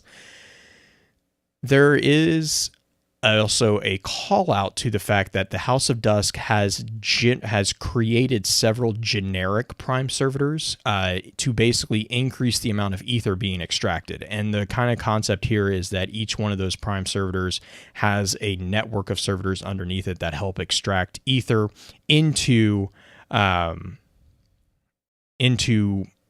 extract matter into ether. So they would send each of these units out. Every public event, basically, that we did in Destiny 2, I believe it's Failsafe who makes a comment about this too. It's like, when you kill them, they stay dead. They rebuild them, basically. There is one other possible prime servitor. We do not have confirmation on this one. And this one is Minkus. Minkus is actually mentioned in The Rise of Iron. It is connected to a splicer ship. And the splicer ship is Minkus Sin, I believe, is the one. Let me grab my note real quick on that one, because I don't want to tell you guys incorrect on that one. But yeah, Minkus Sin. So the ships that we have associated with these different prime servitors is Calyx Sin for the House of Wolves, Orbix Fel, and then Simics Fel for the House of Winter. Those are the ships that will kind of connect there and back and forth. So that's kind of a really high level, really quick and dirty way of understanding how the servitors work. So basically, the new information in Most Loyal actually indicates that Calyx Prime, like I had said, was very, very significant servitor. And this was kind of mentioned inside, I believe it was the 2 cells, I think. It was either 2 cells or Reacquaintance. I can't remember which one exactly. But basically, what we have is Varix is actually having a conversation with Fickrel. And Fickrel, it turns out, and Varix have a very actually interesting history. The Archon Prime who served Calyx Prime, who served under Calyx, was Fickrel. Fickrel was the Archon Prime who served under Calyx. And because of this, Fickrel was a close peer to Varix, who was at the time one of the scribes of the then still present House of Judgment. So it was actually Fickrel and Varix who were responsible for going to Calyx Prime and severing its connection to the Elixni during the Whirlwind and hiding that Prime Servitor from the Elixni after the Great Machine, which is their reference to the Traveler, after the Traveler abandoned them. So Varix actually firsthand experienced the abandonment of the Traveler by the Elixni, or the Traveler's abandonment of the Elixni. Varix was there. He watched them do it, or watched the Traveler disappear. And then after that, he and Fickrel were responsible for hiding Calyx Prime from the rest of the Elixni, who, because basically what happened was everyone just went crazy. It just descended into madness. And so in order to protect the Prime, they pretty much disconnected it from the rest of the Elixni population and hid it from everyone. So they were actually, in some ways, kind of betraying their people there. And so basically what's going on here is, first off, that kind of is putting Fickrel in a bit of a more prominent position than I think a lot of people might be thinking of him as. He was not just used to be an Archon. He actually used to be the Prime behind Calyx. So what does all this do? So basically what happens is we also possibly see a connection here, and I had mentioned this before, I think it was before show. We also see a possible connection to the Chimera that you guys have. I believe the name for them is the Meatballs. Is that correct, Green? Yeah. Okay. It's just because when he spawns in, he looks like it's a servitor, but he's got the little tentacle type things going on. The Taken tentacles. Right, and he spawns in at the last mission of the story, but he also spawns in during one of the missions in the Dreaming City and in Gambit, randomly to start the quest for malfeasance. Right. So the connection here from Chimera and Servitors is that there is kind of a line. Now this is kind of a theory, and I'm not really sure where I necessarily stand on this one, but there is a line from Varix to Fickrel asking Fickrel if Fickrel was responsible for betraying Calyx again to the Taken, thus allowing Calyx to be taken, which would create the first Servitor, which I believe the Servitor, the Chimera that shows up in Gambit is known as the Ascendant Primeval Servitor, which kind of indicates what was kind of interesting there. So basically what we see, so to kind of step back into Calyx's here, Calyx Prime was actually last believed to be active somewhere among the Anakis, which is some moons of Jupiter. And this was right before the beginning of the Reforce. We actually first see a mention of Calyx in the Strike, where we encountered Axor, Archon Priest, which is way back to Destiny 1. If anyone played that one, that was the one where you hid underneath the patio and shot him. So Axor actually was a former disciple of Fickrel, who had been freed from the prison of elders. And we were basically we were involved with Axor in the sense that we had been assigned, and we kind of took the bounty from the Queen to stop him from joining up with the House of Winter. This is all kind of taking place in Winter's Run Strike from the Vanilla Destiny campaign. So this was the first kind of mention of Calyx Prime that we saw in game. From the transcripts that we have available concerning the Reforce, which is basically the Maraid, which is what happens in the House of Wolves, we have, I believe, what's that? The Maraid, yeah, that one. Maraid. Maraid. Maraid. Maraid. Yeah, you're close enough. Mm. Continue, Blue. Oh man. So basically, from the transcripts that we have from that, we see so the Refors were basically the giant battle between the Fallen and the Awoken. It began at the time of the Battle of the Iris, and then ended with Battle of the Iris, which then led to the sacking of the libraries in Hygeia, and it actually ended during the Battle of Cybele with the capture of pretty much all of the Fallen leadership by the Armada Paladins of the Awoken. Especially the shining point for Abrazire, who was one of the 4 paladins at that time. So basically, from those transcripts, we know that the Orbic servitors were a variant design or programming of servitors that, through their ability to control the Calyx servitors, was actually where Ixes got an advantage over the forces of Skolas and Paraxis.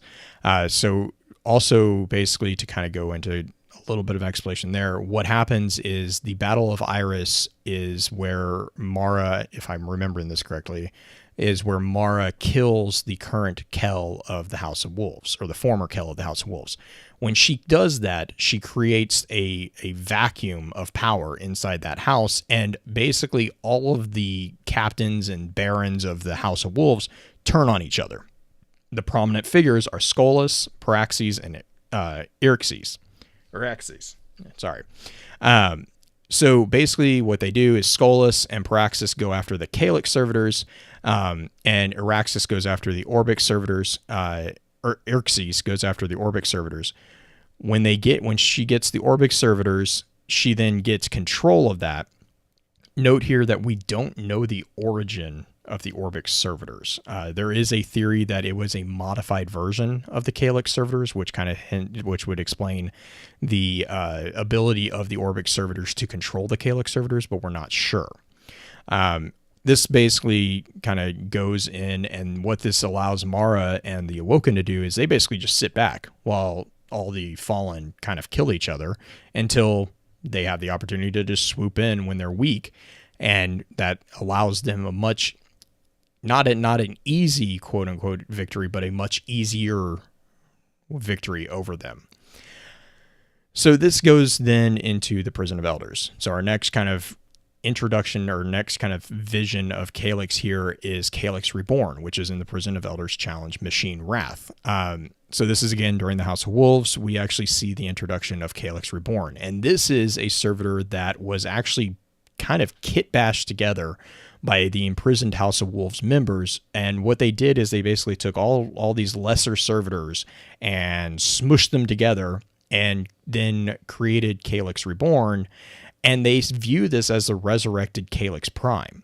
And they were so kind of obsessed with this particular reborn, resurrected form that they basically were just giving their ether to fuel it. Ultimately, it didn't go too far because the Guardian got involved, and we kind of blew it up. And then what was that? Oh no, that was an apt description of what happened. Yeah. It basically, we popped their bubble. So and then following the betrayal of the house, or the wolves in the House of Wolves DLC from Destiny 1, one of the other things that we were involved with were we were given multiple bounties by the Awoken, mostly Petra and Mara, to hunt down basically Queensbreakers is what they were referred to as. And these were the primary units within the House of Wolves that betrayed the Awoken and, were responsible for killing quite a few Awoken at the time. One of those targets was Calyx 12, and this was a servitor that was aligned with an individual who went by the name of Scrivix, the Sharp-Eyed, and they had actually been a major component in the Battle of Cybele. They were responsible for leading part of the attack. And this was the attack that ultimately was a failure, and that failure was due to Varix, which kind of ties back into the topic of tonight.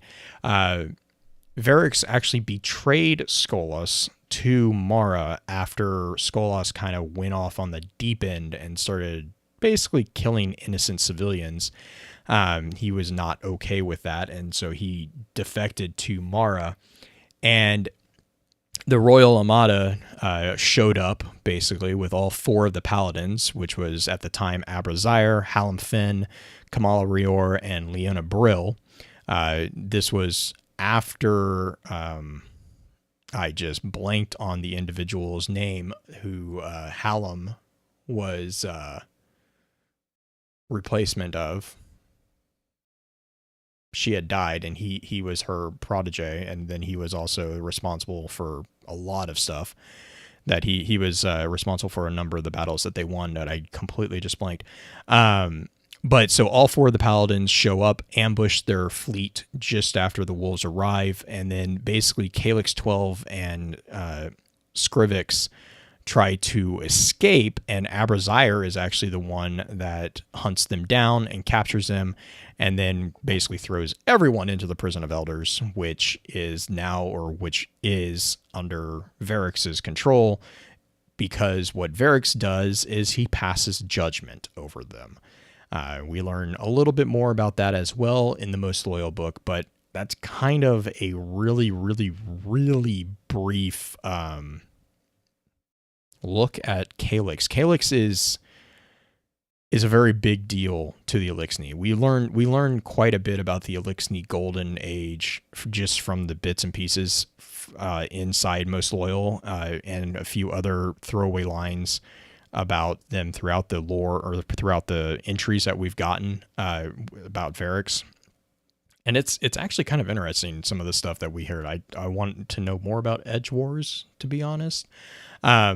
One curious note that I did make in regards to Anake's, which was the irregular moon of Jupiter that I mentioned, we actually see Anake in the Orphic mythology, and this is going to tie back into the Traveler as well, which is why I kind of made a note to call it out. And what the note that I have here says, it's in Orphic mythology, Anake is a self-formed being who emerged at the dawn of creation with an incorporeal serpentine form, her outstretched arms encompassing the cosmos. Anake and Kronos are mates, mingling together in serpent form as they tie around the universe. Together, they have crushed the primal egg of creation, of which constituent parts became earth, heaven, and sea to form the ordered universe. Anake was the mother, or another identity, of Andrastia, the distributor of rewards and punishments. Now, the point here that I want to focus on is that primal egg of creation. Another word for that is the Orphic egg, which is a very popular theory in regards to the Traveler itself. But yes, so there's a few little tidbits going back and forth.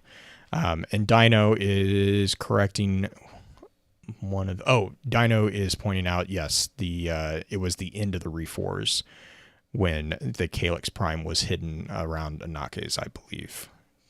I believe I might have misspoken and said that it was at the beginning of the Reforce. My apologies there. They were trying to rebuild at the end, so it makes there in a way type aspect. Yeah. So, but yeah, Things so were collapsing.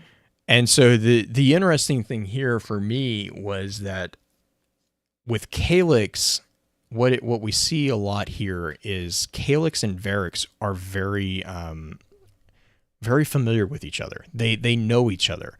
Varrix has a history with Fikrul. Fikrul and Varrix. Sorry, I said Calyx. Calyx too, but Fikrul and Varrix are very familiar with each other. They know each other. They used to be peers, and they actually, in some form, were co-conspirators and almost friends in a few ways. And so Fikrul has done more than, just kind of gone off in the deep end. He's betrayed more than that. He's betrayed not just the Elixni, but he's betrayed Varrix himself. It's a personal betrayal as well, which kind of explains some of the I don't know what the best word for it is. I don't want to say condemnation, but like they shunning. Yeah, he's just kind of he's got like this deep disappointment for Fikrul because it was Fikrul was an Archon Prime, and now he is not. He doesn't even recognize Varrix doesn't even recognize Fikrul as being a Elixni. Which in a lot of ways he isn't anymore. Right. No, and that will definitely be another point that we'll talk about here when we get into especially the two cells and the reacquaintance entries have quite a bit to talk about there.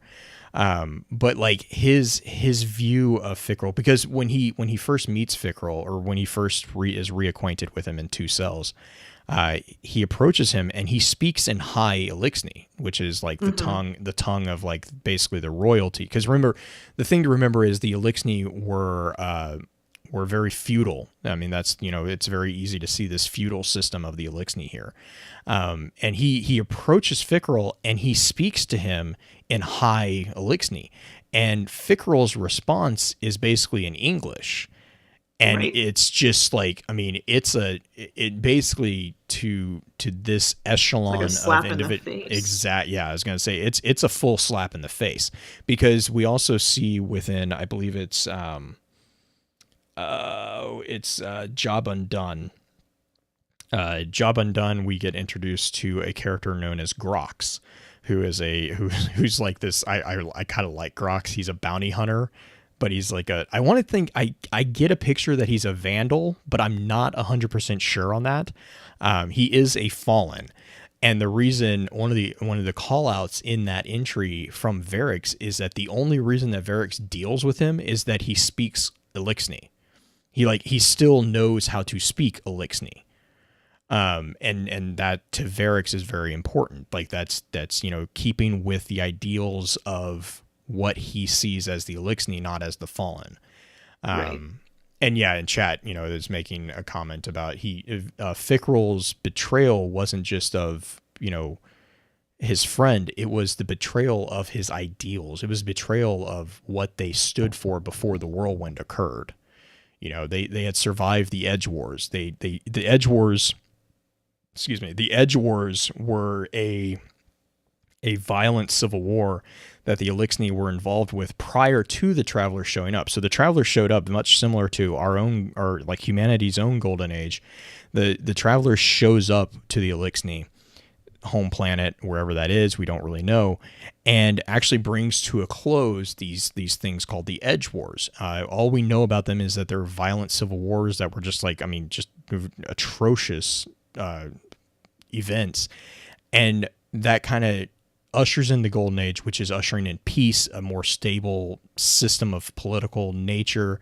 I'm assuming that there was probably something with resources given their reliance on ether. And so, Fickrell and Varix, Craxus, which we'll talk about a little bit here, who's the Kell of Kings, who's confirmed as being dead, or not confirmed, but Varix learns of his death, were kind of the last standing figures from pre-Whirlwind Elixni. And so when Varix sees Fickrell, he already knows Craxus is dead. Crax, I think, is dead. And so there's one that's the last Kell from before the Whirlwind. And now he's seeing Fickrell, who's the kind of the last prime Archon from before the Whirlwind. They've all fallen away. Varix is the only one. Yeah, thank you, Dino Krask. Varix is the only one from that particular echelon, that caste within the society. Varix is now the only one really that is still around that keeps to the old ways. And that weighs pretty heavily on him, as we see within the Where Loyalty Lies, the last entry. It kind of is where that catalyst for the decision that he makes at the end of this particular lore booklet, that's where that comes from. But yeah, so that's kind of a large buildup into getting into the most loyal lore booklet. And I don't know, Green, if you wanted to. I don't know if I left anything out or if I misspoke on anything else. Dino's done. Dino, thank you for keeping me honest. Dino's running live chat, keeping me honest here. I appreciate it so much. Thank you so much, Dino. So much. I don't know if I missed anything on Calyx, but again, Calyx is very important. Calyx is very, very, very important. And then Calyx and Orbit, like all the primes are obviously important, but Calyx was I almost get the feeling that Calyx was like the prime of primes, which if that is the case, so that's just headcanon, just to be clear. But if that is the case, Calyx, like House of Wolves taking Calyx, if that's the case, gives them a huge political boost. And so there's a lot of political ramifications for that particular thing too. And the Fallen and the Elixni political structure for me is really a really interesting thing. I could spend hours just chatting about that for sure. And yes, sorry. So chat, actually Trigger has a really good question. Is Varix an old individual? Yes. Varix is very old. Yes. Varix, we have confirmation here that Varix was actually present for the whirlwind. He saw the, I mean, that's what I mean. He was literally there. He watched the Traveler disappear. Right. And him and Fickrell, and I believe Krask. Krask is almost actually kind of hinted to be older because Krask was actually present during the Edge Wars. I don't know if Varix was present during the Edge Wars. I get the feeling that he was, but I can't really put my finger on that particular piece. But Krask was. House of Kings and House of Judgment were kind of the ending of the Edge Wars along with the arrival of the Traveler. That's kind of how Judgment and Kings kind of got to the prominence that they were in during the Elixni Golden Age, is what it kind of seems. That also gives us some more information about the Fallen lifespan.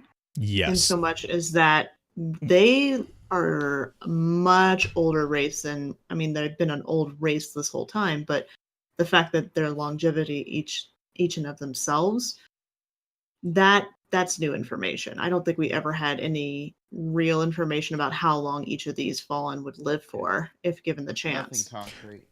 Well, and I think that also ties into the consumption of ether.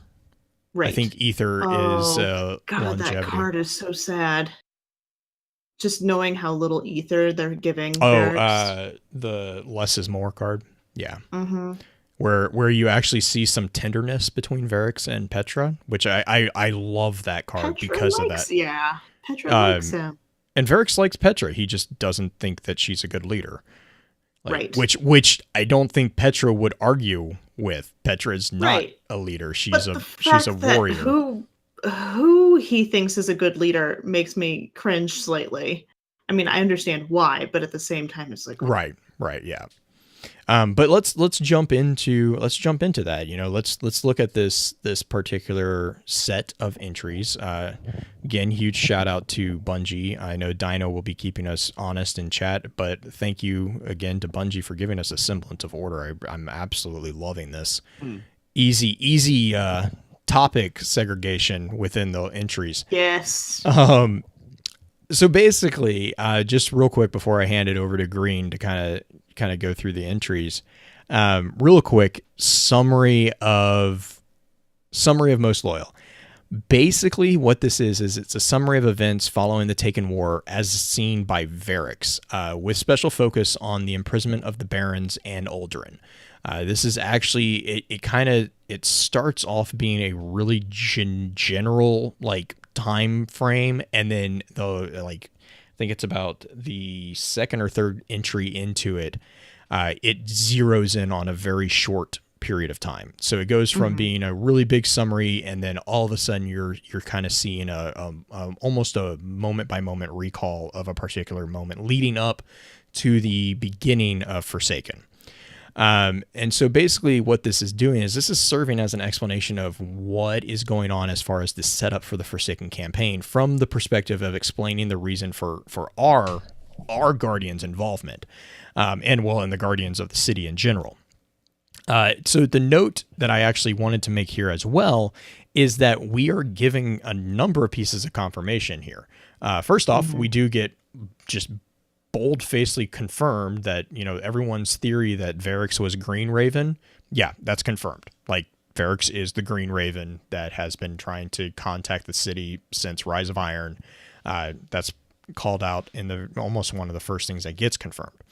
The other thing that the very first card. Yeah, and the other thing that we also get confirmation is that the Baron, it kind of gives us the timeline for the Baron's rise. we get told that the Barons rose to power shortly following the events of the Taken War, which explains the drop, which actually, this is the reason why I'm sorry to kind of drive a tangent on my own self. This is in lore explains why the Reef disappears from game in Destiny 1 during Rise of Iron. This is actually, I love this. It is an in-game explanation of why we don't see a lot of involvement from the Awoken and the Reef during that time. Because what's going on is they're dealing with the Barons just jacking up the Shattered Shore. Everything they're dealing with so much. And so the Barons kind of go off and they start just completely taking over because the Awoken have been decimated basically from the Dreadnought's attack, and Mara's gone. Their leadership is in shambles. There's a lot of conflict going on there. So the Barons take the opportunity and start rising in power. And so basically up until that, and up until an unknown point in time, they're just running rant. They have no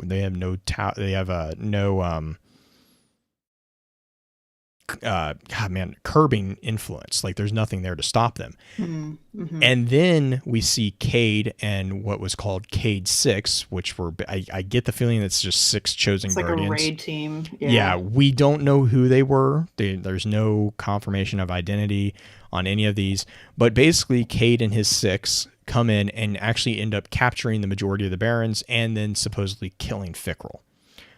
Cade actually golden guns Fickrell, I think in the chest or in the, I think he made a comment about he shot him like dead center.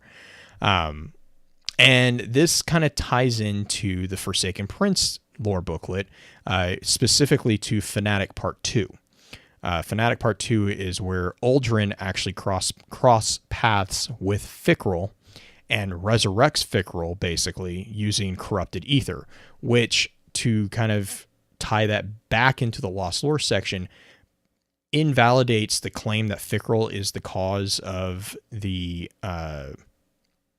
chimeras, because basically what Varix is saying to Fickrell is, he's like, hey, you have a corrupted version of ether. You have corrupted ether going on here.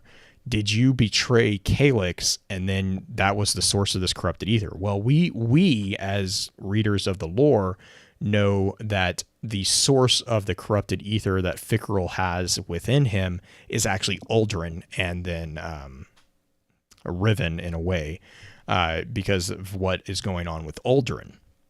Uldren is the source of the corrupted ether that then Fickrell uses to create the Scorn, and that whole pyramid scheme goes rampant and rabid. But so that kind of invalidates Varric's theory here of Fickrell being the a further betrayer of Calyx as that one. But yeah, so that's kind of a really big summary, I guess, of the overall entry. I don't know. I don't know if Green. I don't know where you want to go from there. I'm going to hand it over to you. I think some of the cards are worth reading in so much that so many of the things that you're talking about are verified. I would almost say Splinter Bone, which is the very first card in the book, is one that we probably should go over as far as reading it. Are you okay with that? Or yeah, no, definitely go for it. Just because it has the confirmation about Green Raven. Do you want to do the thing? What does the text say? So this is Splinter of Bone. Deep in the heart of the prison of elders, Varrix of House Judgment clutched a splinter of bone as he watched the solar system burn. The facility had been outfitted over the years with massive sensor grids slaved to arrays spread across the reef. They gave him a detailed analysis of the Red Legion's fury. The light from the monitors was the only illumination in the room as his arms flew across the controls, relaying warnings to Petra and the Awoken. He could already see the remainder of the Awoken fleet disappearing off his scopes, going into hiding. Relaying warnings to the city, though he could see he was far too late. Their comms were gone. There was no one left to listen. Relaying warnings to his people. With the end of the houses, there were so few who would listen, but if he could save even a handful. While his hands worked, his eyes remained fixed on the screens, watching death, destruction, and horror. In his role working with the Guardians of the City, he pored over the distress signals from the Battalion Exodus 6. Source Green Raven had sent bursts of analysis to the tower at least a dozen times since the days of the Taken War, but he never expected numbers of this magnitude. With the systems of the last city offline, he had no problem dialing sensors over the wall. He'd been able to see with clarity in the home of humanity with a resolution where he could make out parks and lakes and marketplaces. These same sensors let him watch, grinding the bone in his mechanical fist as people died, as the great machine was yoked and the Guardians fell. Scrambling, he alerted the crows, but something went wrong. The network had fallen dark. Each and every crow offline. All, that is, save for one. Through a garbled image, he saw a hand, an awoken hand, but it almost immediately fell to static. He wanted to care. He wanted to feel something for them. What dominated his thoughts, though, what made a ticking noise emanate deep in his voice synth, was the growing fear that the Queen's plan had failed. He sat back in his chair, thinking. The prison of elders orbited far enough away from the core awoken outpost, and thus far enough away from the Cabal's phalanx, that it might come out of this unscathed. Nonetheless, he initiated lockdown procedures, prepared for the worst. A calm ping, confirmation, Petrovenge and the limited forces at her command evacuated what settlements they could and disappeared into the nooks and crannies of the reef. She would be unable to send help to the prison. First House Judgment, then House Wolves, then Kel Marasov. Now he could feel the rest of his adopted people slipping away from him. With one of his mechanical arms, he crushed the splinter of bone to dust.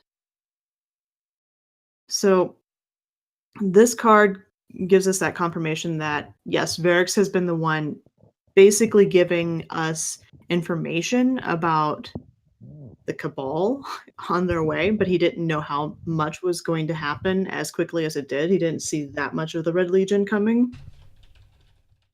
It also shows how integral that his position in the Prison of Elders, even though he's the warden there, he still has his fingers in everything going on throughout the system, albeit just kind of a lot. What's the best way to put it? He's not.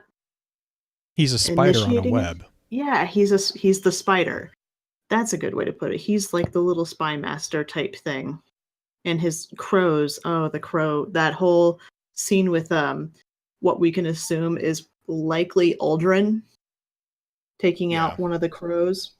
Yeah. At least it's heavily hinted at it being Aldrin. Yeah. Varix is, you can tell here that he's kind of a little heartbroken at the whole fact that the Awoken being taken out. He actually likes the Guardians. He enjoyed working with them, is what it sounds like, or at least it was a beneficial arrangement for the two of them. And now he's seeing everything fall away again. It's a good first card. Spark. This starts to get into his loyalty and his duties as a warden. So the Spark card.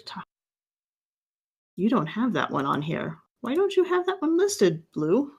Which one? Is that the Spark? The Spark is at the end. Why is... It's when he learns of Aldrin's madness. And you have this in a different order than Ishtar. That's why. No.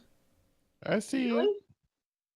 Because I'm just using the nice little handy dandy buttons they have at the bottom to go from book to card to card. If you side note, how you navigate through Ishtar, if you don't navigate through the book itself, it will not put it in the order of the reading. I don't really understand why, but yeah, that's where that confusion is. Because if you're on the category book, and you open up Splinter, it will take you through it. correctly, but if you just go directly to the card itself, it will take you to like I don't really understand how it caches that particular process, but it doesn't take you That's in the order. interesting. Yeah. So I have it in the right order is long story short. Yeah, I see that now. I just My was order real is confused. correct. Yes, blue is correct.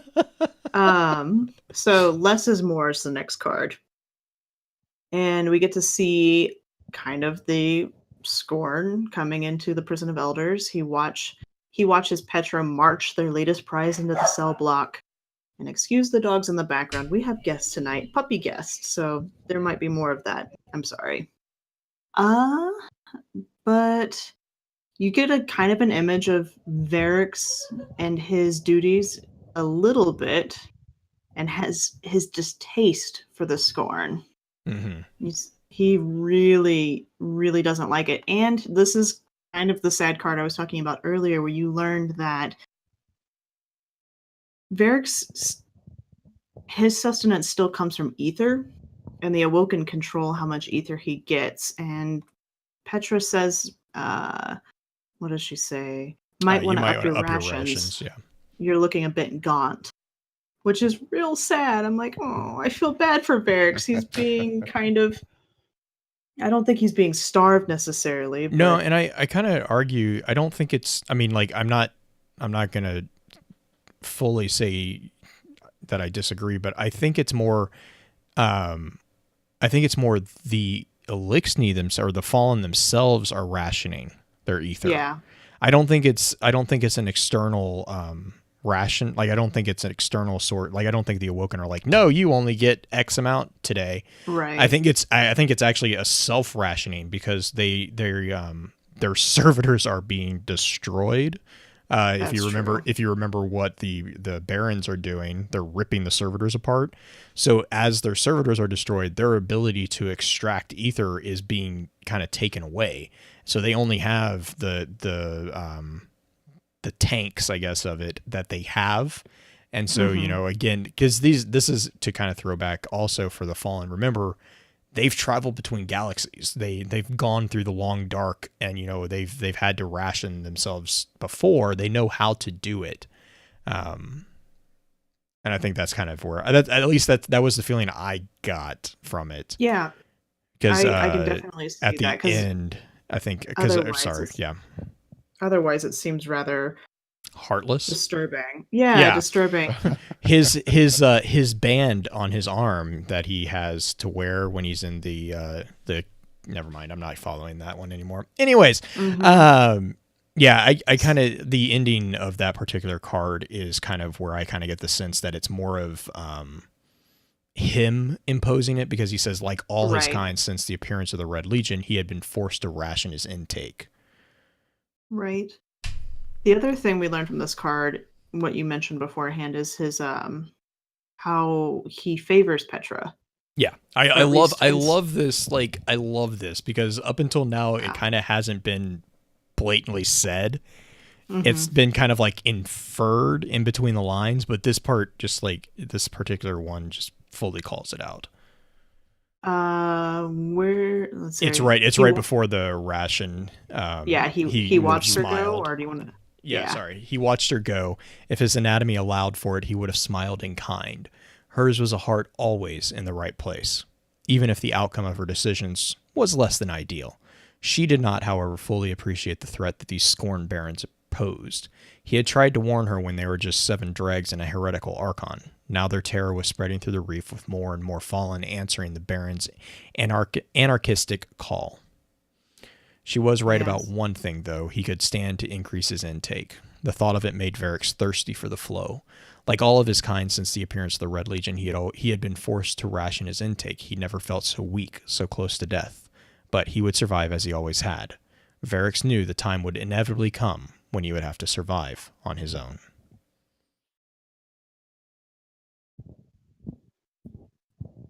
And prior to that, he mentions that he missed the strength of Mara.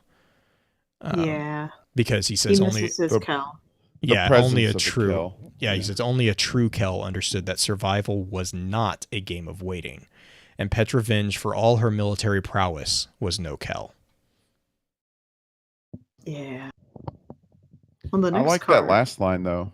Yeah, The last line about having to survive on his own. Oh yeah, there's that such comes good back. writing. That'll come back. Mhm. that gets re-mentioned a couple times. So, And yeah, Justin, you want to take roll call? well, real quick before that, Dino actually has said something I want to kind of call out too. Is I kind of feel bad for Petra at this point, because if Varix really does go on to become a problem, this will now be the second really close relationship of Petra, or third actually, third really close relationship with Petra's that has betrayed their people. It was, I mean, well, and Mara didn't really betray. Mara just up and vanished with the catabasis.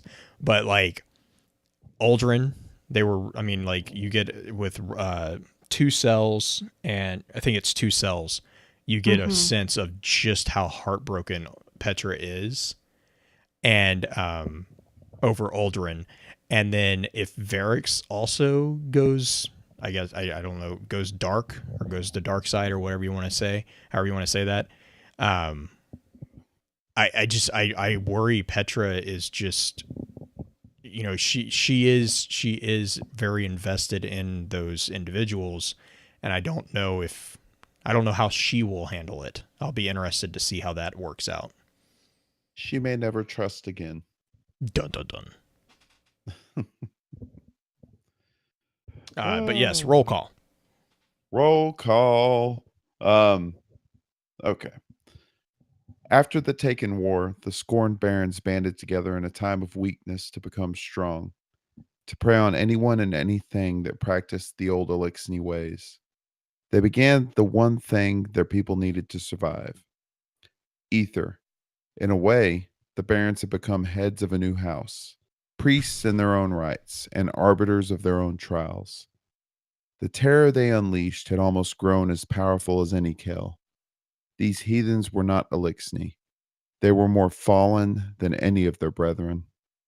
They were everything judgment had sought to purge before the whirlwind, and now they sat rotting deep in the prison of elders. Cade and his 6 had done good by the word. Varix's staff tapped lightly on the floor plates, and chuckling noises emanated from his throat. He hobbled past their cells as the servitors hummed to life. Feeding time. He saw hatred in every cell he passed.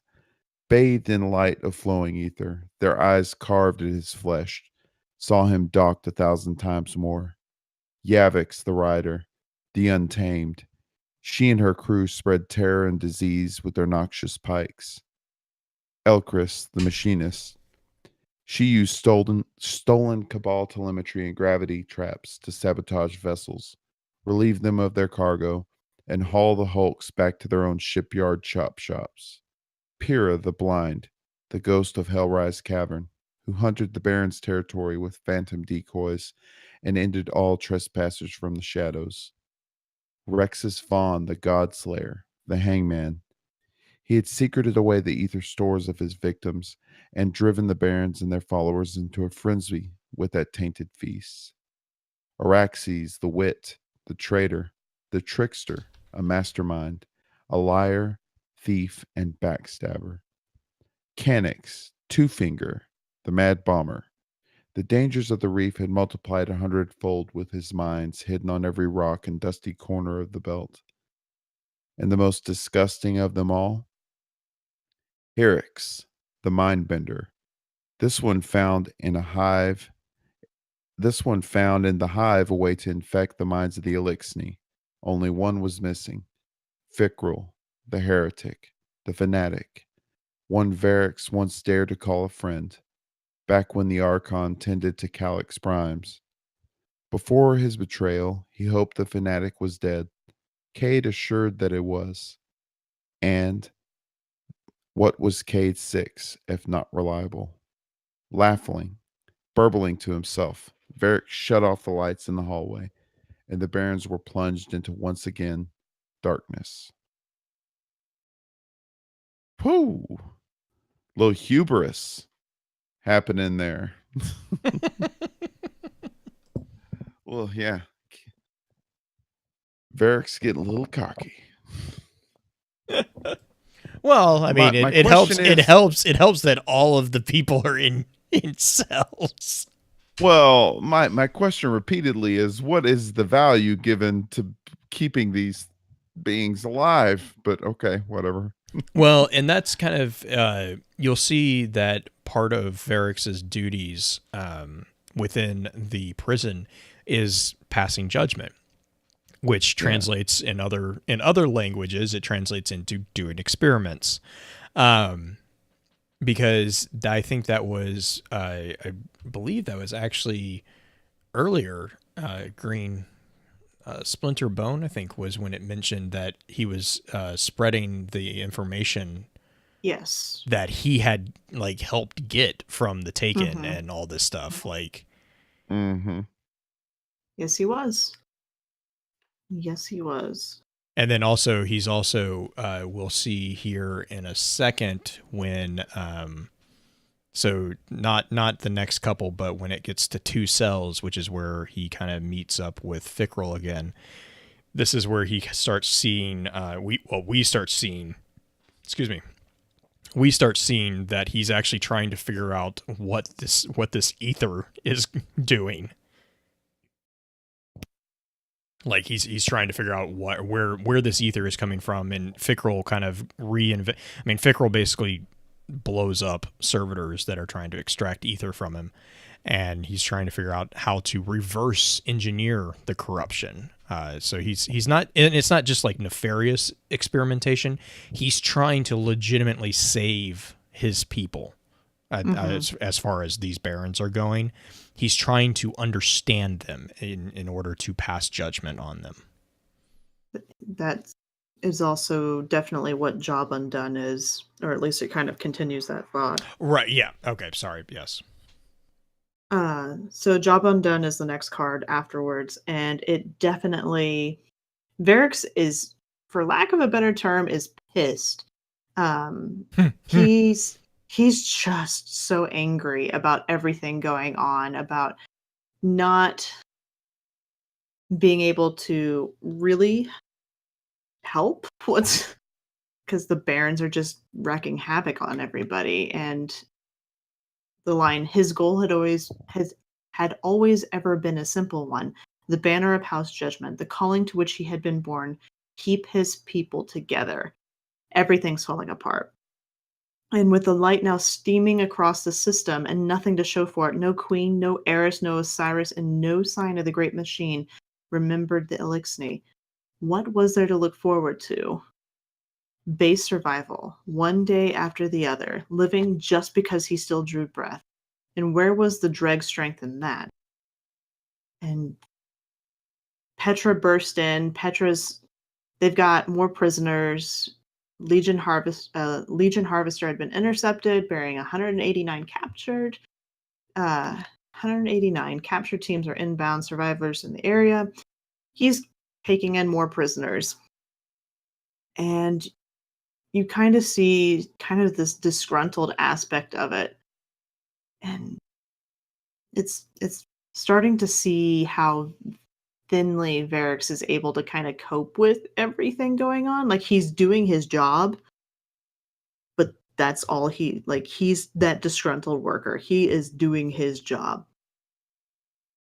And then you find out at the end that Cade kind of sort of failed. Cade and his 6 with Fickrel.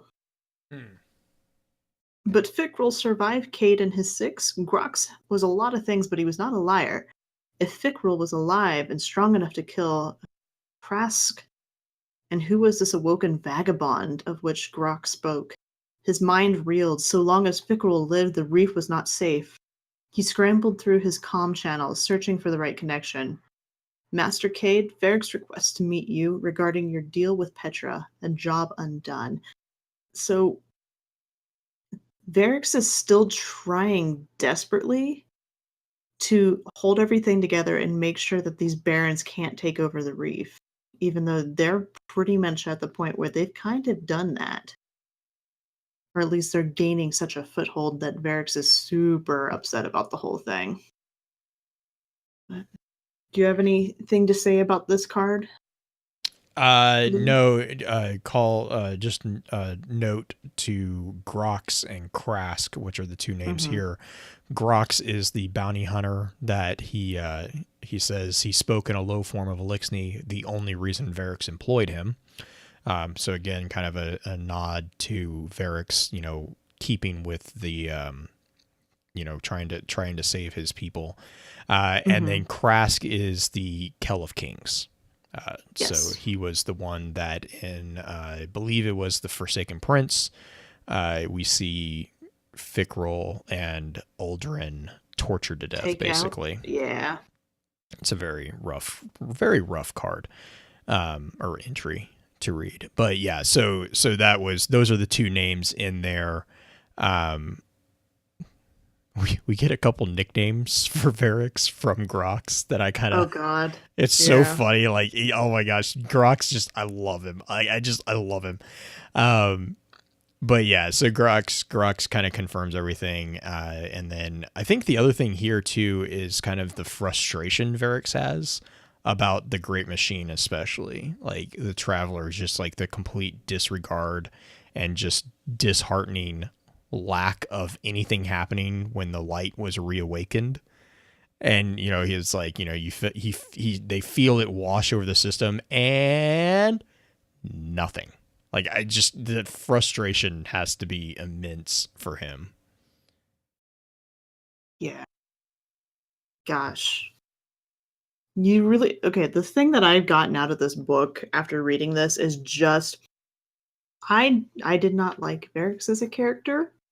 Partially because I didn't like the vocal fry, which as a voice teacher that still drives me crazy, even though I will jokingly actually do the vocal fry myself when I do Varix stuff. But this book makes me definitely feel a lot more for Varix and his struggles, because like the next card, Some Kind of Luck, apparently wearing House Judgment sigil is a death sentence in the Tangled Shore. Oh yeah, think about it too. I mean, he's the warden of the prison that most of the people, the Thieves Landing, it's called Thieves Landing. Like, it would be like a law officer off duty going into the middle of a giant gangland. Yeah. Wearing I can't. I don't even. But I mean, you know what I'm saying. Like it's just basically teasing people to challenge. It's just like, hey, look, I'm the person who punishes all your friends, and if you came here, I'd probably kill you too. And so to a degree, I get it, but I also see exactly what you're saying. Is he's got to be so careful about what he does, where he goes. I mean, the life of a spy master is not all that fun when you get to the daily grind of what's going on. That and being the warden and just having a crosshair on your back essentially the whole time while you're moving around. Well, and then not being able to leave. Like, he can't leave the prison because if he does, he gets a bigger crosshair painted on him. And it's not like he's unrecognizable because he has his metal arms.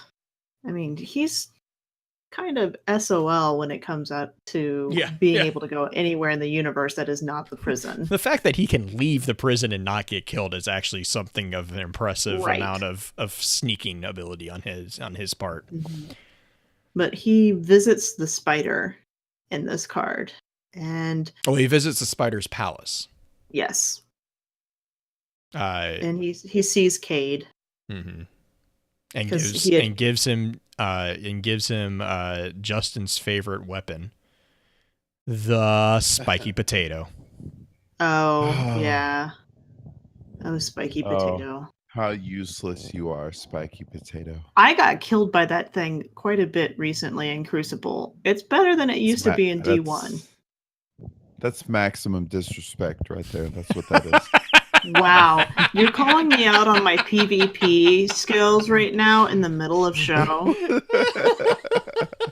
I mean, I got called out on Twitter the other day because somebody posted a screenshot with my KD being a 0.7 because I was having a crappy round. I'm like, I have a 10 KD photo further back. Just scroll up.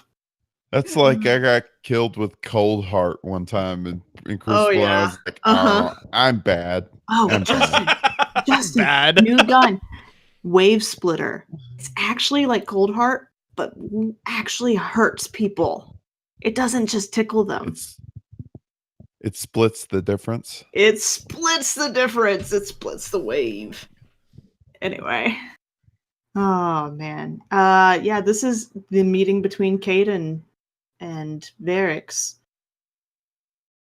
Cade doesn't seem very impressed. Cade's an a-hole. Like, I mean, this is I'm sorry. I appreciate Cade's character, but this shows Cade's character from like a non-sympathetic point of view, and he is just he's just a butt.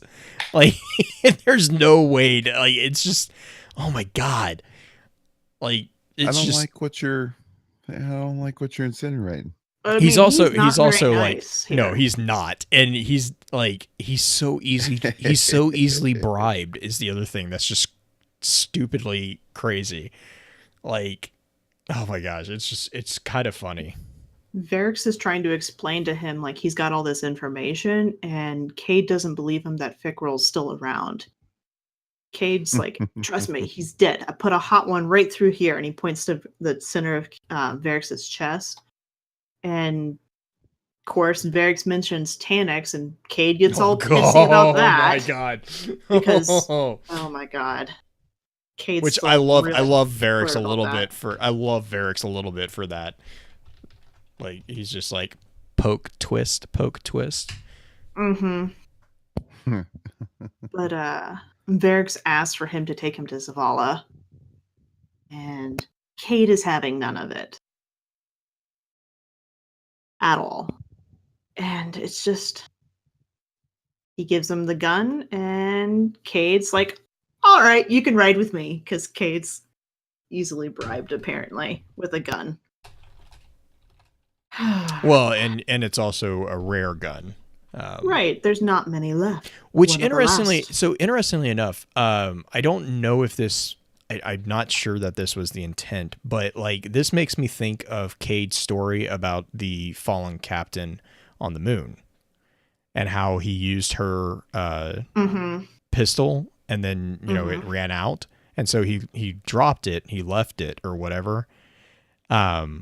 Or no, he wants it back, kind of thing. Well, yeah, it's kind of like, maybe, I don't know. I just, that's the feeling I got. I have no like literal like hard connection there, but that's definitely the feeling that I got when he kind of dropped it, because it was like, I'm like, oh, whatever.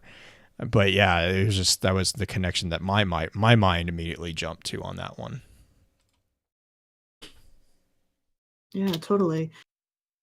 The next card still makes me not really appreciate Zavala, because overestimation. Varix actually views Zavala as a good leader in comparison to Petra, which I agree with. Zavala is a way better commander than Petra is, because Petra is not meant to be a commander. That's not her role. She's just there by absence of everybody else. That, and she was meant to be a small strike force leader. She's great with her military might, but she was not meant to organize giant fleets. She killed all the Guardians. That was Aldrin, but yeah, she made the call on it. Because Aldrin was the one who pulled the trigger, but she told him to. Gosh. All back D1 issues. Anyway, overestimation is the name of the next card. And Varix gets introduced to Commander Zavala. He drops to his knees in front of him and extends his hands palm up on the ground, sure to keep eye contact. And apparently this is a judgment gesture from House Judgment, meant to acknowledge that a dominant force was present. So he was actually, if Zavala would have known the cultural differences between everything. He would have seen that. Obviously, he doesn't, because most of the time, there's not a whole lot of time given to a Fallen to explain himself before he gets a bullet in his head. But Cade snickered behind him, still acting kind of like a jerk face, but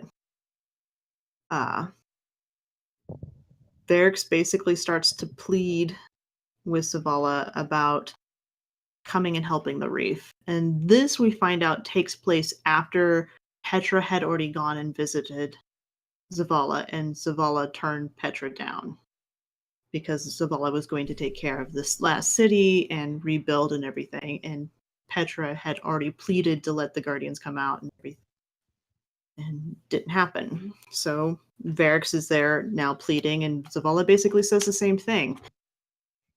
I made my offer to Petra after the war. She made her choice. Are you saying something has changed?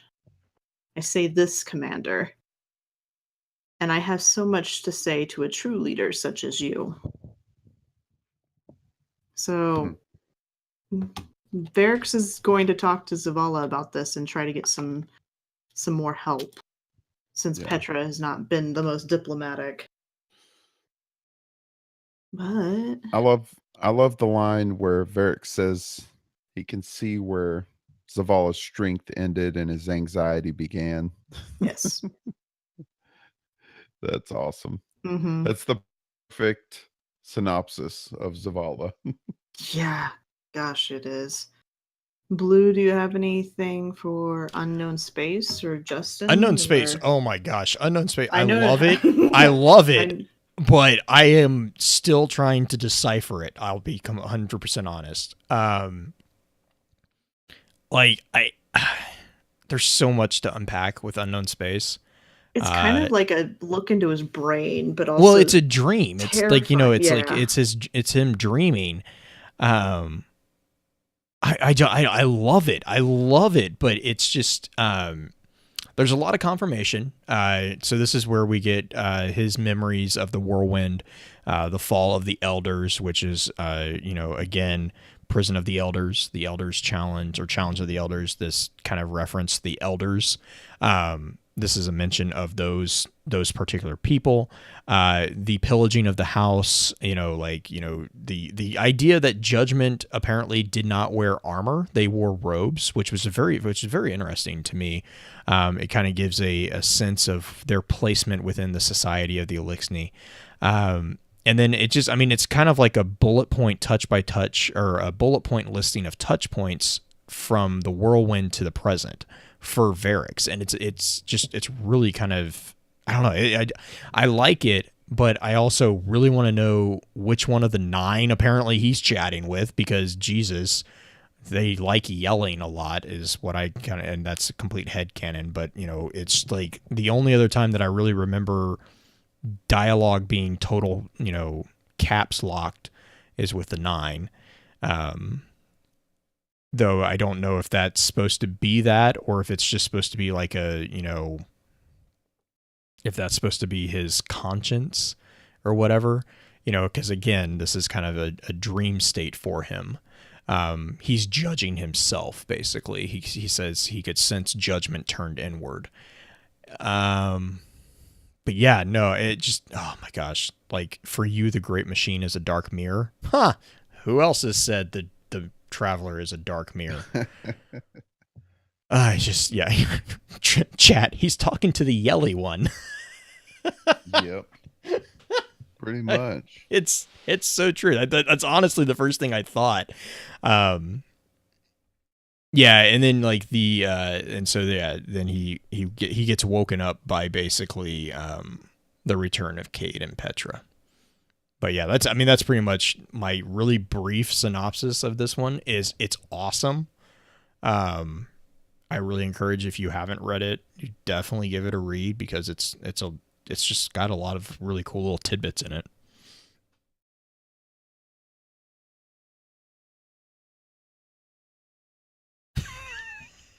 Dino in chat. Better than this one. Oh yeah, the emissary also has that way of speaking as well.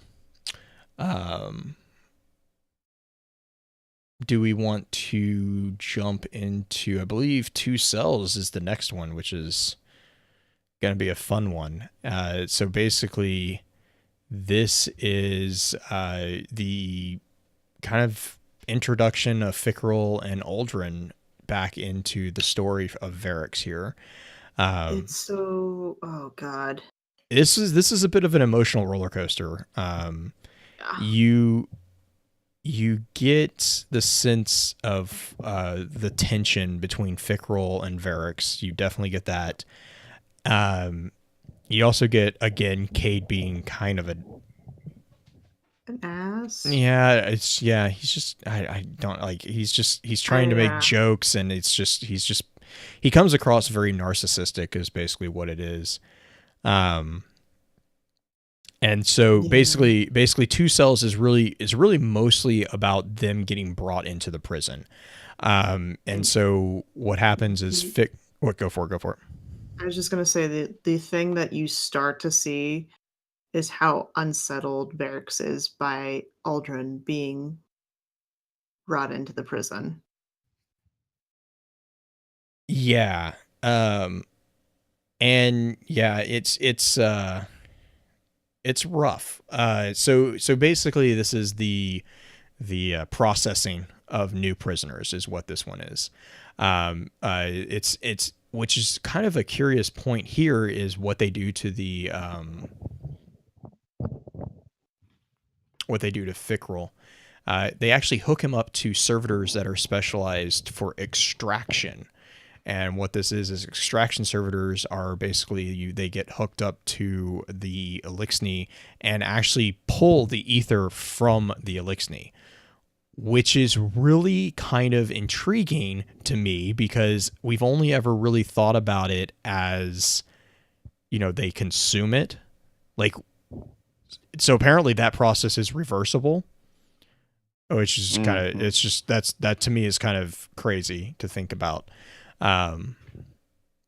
Which, I never even thought about it like that. And it's kind of it was just an interesting, mental picture really, which is important. So keep in mind, Fickrel's getting hooked up to extraction servitors in this one. And then we jump into reacquaintance. So 2 cells and reacquaintance are really kind of back to back, like immediately back to back. And reacquaintance is definitely more along the lines of Varix's response to Aldrin being here. And then you also see Petra's response to Aldrin being here. Petra recognizes that something's wrong with him. And this is where Petra gives the order to lock down the entire cell block, and basically she tells Varix that as far as the system is concerned, Aldrin Soft died over Saturn. And like, I just love how Varix like looks at Cade and Cade's like, don't look at me. Like, he's like, I think Cade's like basic way of saying bye is, hey, if Fickrel ever comes up to the arena, let me know, because I have a conversation to finish with him. So it's interesting there. God, man, yeah. Reacquaintance is a rough one too. Though I do like Cade's reference to Aldrin as Prince Whiny Face, which is great. It's just great. But this is also where you kind of see the tenderness of Varix. Like Varix has always kind of been that standoffish figure, and at the end of Reacquaintance, he acknowledges like the easiness between Petra and Aldrin. He says when the 2 of them joined forces on the field of battle, they were quick, effective, and dangerous. Theirs was a dance of death, and woe to the foe who met them in open combat. And so then he basically goes to process Aldrin, and he's just kind of like, he recognizes that there is something wrong with Aldrin. Though Petra does warn him that she says, if he speaks, don't listen. He speaks lies, terrible lies. And this is also where we get the mention of Aldrin's eyes, the shadow, like that darkness is going on in there. And then that then goes, and so this is where, again, I kind of mentioned at the very beginning, like it starts picking up pace. So Revolution is the next step, and Revolution is right there, right back to Reacquaintance. And Revolution is where the servitors, remember, servitors have been plugged into Fickrel to extract the ether. Well, those servitors explode, like just straight up explode. So like he's trying to figure out what's going on and all this stuff. And then he basically finds out that Fickrel, and Fickrel actually starts making fun of Varix. And this is where Varix finds the corrupted ether. And it says that it was darker, tainted with something he could not identify. He tightened the seals of his mask as he examined the servitors' remains, fearing whatever they pulled from Fickrel could be toxic. He moved through the fog-like gas as if it was water. It didn't dissipate like traditional ether. It lingered, heavy and opaque. And this is where, again, we had mentioned it earlier as well. This is where he approaches Fickrel and he uses high speak. And not just high speak of Elixni, he uses the high speak of judgment, which is basically kind of like his house's royal tongue to Fickrel's, and basically he's saying he's hoping that Fickrel, given everything that Fickrel has done, he's hoping that Fickrel might just some part of him might respect one of the oldest laws here. And and this is where, Green had mentioned he gets this slap across the face because Fickrel just speaks back as the houseless, what's called the houseless. This is also where Varix accuses him of giving Calyx to the Taken. And Fickrel rightfully here, actually, because again, we know information here that Varix doesn't know. I am thinking that Fickrel is speaking the truth here, but Calyx, he says Calyx has abandoned us. And then he acknowledges that Fickrel is no longer enslaved to the machine's ether. So yeah, it's just, and then often, then in addition, we get the acknowledgement of Fickrel's view of Aldrin as the awoken father who gave him the ability to evolve, which is where we go back to Fanatic Part 2, where basically it's through a wish of Aldrin's that Riven empowers him to resurrect Fickrel with that corrupted ether. And so, yeah, it's kind of like, again, this is information that Varix doesn't know, but this kind of confirms that Fickrel did not get the corrupted ether from a betrayal of Calyx necessarily. Like, well, he didn't get corrupted ether from Calyx. We don't know if he betrayed Calyx, but we know that that's not the source of his corrupted ether. His corrupted ether kind of comes from Riven, it seems. He has evolved. Yeah. Yep. The spark, we learned that Varix is the only one who is allowed, besides Petra, to go down and deal with the barons, like the high-end barons, and Aldrin himself. So he has to do all like the menial tasks, the feeding, the cleaning, all that stuff. And he visits 3 times a day. And that's pretty well because she doesn't want anyone knowing about Aldrin. Right. Yeah, Pretty that was much. the order to lock down the entire cell block. Though she's apparently terrible at keeping secrets. Well, which is kind of, I mean, yeah, it's really funny because like even like Varix is like, oh my God, what is wrong with you? He says that she was less than adept at the art of secrecy, and everyone knew it. Why do you think that the queen has never actually told her anything? And how she has no idea what is going on when it comes to the plan. She just knows she's supposed to follow it. In defense to Petra's oaths were to be the queen's wrath, not the queen's secret keeper or the queen. Like, right. Petra is a military mind through and through. Like, I mean, I'm sure that Petra figure out why that knife floats. She doesn't No, I even mean, know like, why I'm that sure, happens. like, if it came to like a military campaign or something like that, she can misdirect, probably with with some of the best of them. But like Mhm. political, political subterfuge and stuff She's is not not her. savvy in that No, way. it's not her strength. Gotta control the message, or the message will control you. Speaking of controlling the message, this card, you start to see Aldrin's madness, and Varric sees it. And Varric Well, hears him. he's talking to the Mara that's not there. Right, He's he's talking talking to to the Riven at that Riven. point. Yeah. Yep.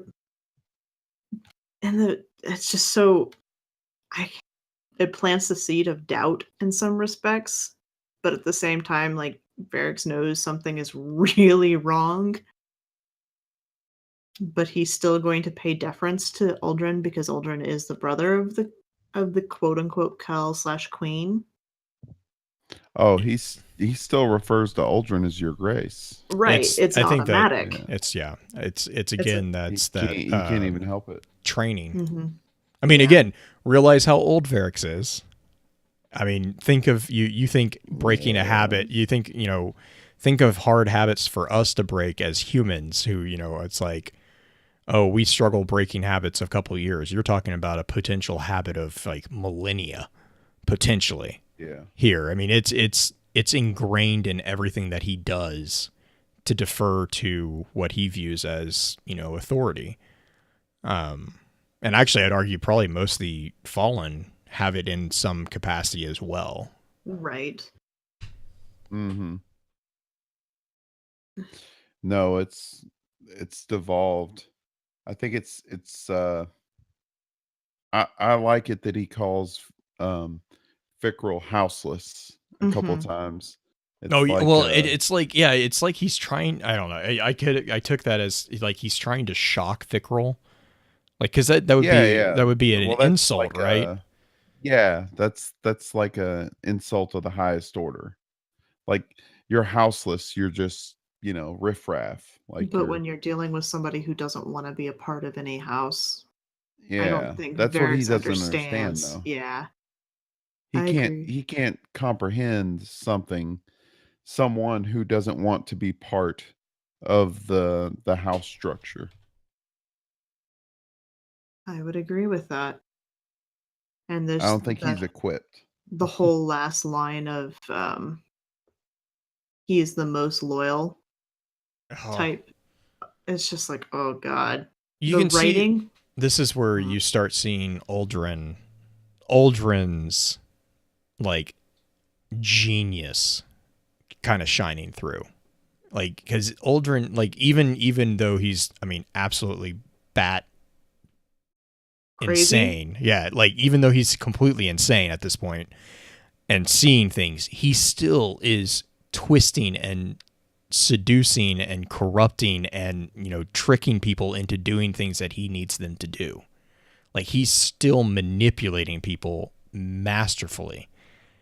And it's just, oh my gosh. And that's the spark right here that's being mentioned, is basically Aldrin saying, hey, Varix, your Kel still is alive. Where is your true loyalty lie? Mm-hmm. And it's like just that little seed, just that he's just kind of planting that seed. And I mean, it's just, to me, like reading this and like just watching Aldrin, especially the last part of it, watching Aldrin just manipulate the ever-living hell out of Varix is just, I'm like, I gotta give it out. You gotta give a tip of the hat to Aldrin on that one, because it's pretty impressive. I think that was more I think that was more admiration on my part for Aldrin's ability to manipulate things. He's learned something from his sister. Oh yeah. Oh god. Yeah. Yeah. He's always been so heavy-handed, apparently, and he's always kind of been a jerk face in how he talks to people, but he's actually truly manipulating. Right. And I mean, and you see that Aldrin has really kind of, I mean, he's grown since the Maracena, right? I think is what you're also kind of saying. Yeah. Oh yeah, he's not a brawler anymore. He's Well, not. he still is. He still has the attitude, but he's got better. Sure. His weapons have become more refined, Sharper. You see kind of the amount of how much Aldrin gets under Varric's skin in Chain of Souls. Yes, and Chain of Souls also is where you start seeing Varric's really actually kind of really cool, because Varric's is kind of thinking outside of the box, and he's like trying to come up with a way to save to save the Scorn, but he's like, the way he's doing it is basically trickle filtering ether through like so the Chain of Souls that is being referred to here is he's literally chained multiple. He's basically created a daisy chain of servitors. Sorry, yeah, a daisy chain of servitors. And the other thing here to note is, so remember in Less is More how we were talking about Varric's rationing out his own ether. Mm-hmm. He's using his ether to do this. He's using his personal ether to help Pickrel. To help dilute the ether.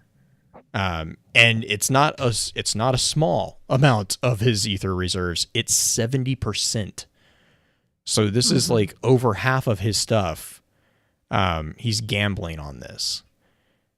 And so, yeah. And then, yeah, like you had said, Green, it's that seed that was planted in the spark starts kind of worming its way into his mind. The other thing is you can see that Varric's tried to convince Petra to work on the prince too, not just the barons, like saying that the prince is sick, right? Which he certainly is. Like in some of the cards, it talks about the prince's eyes having that like wash of darkness go across them and everything.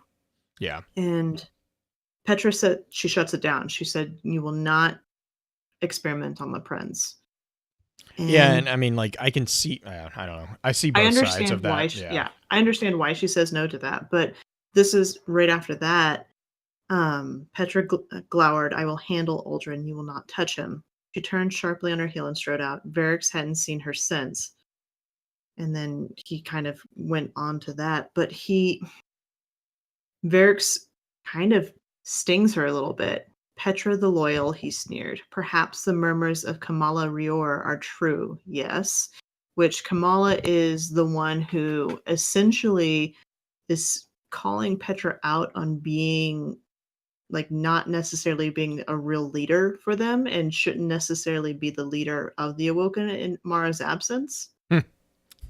Which we all know how that ends.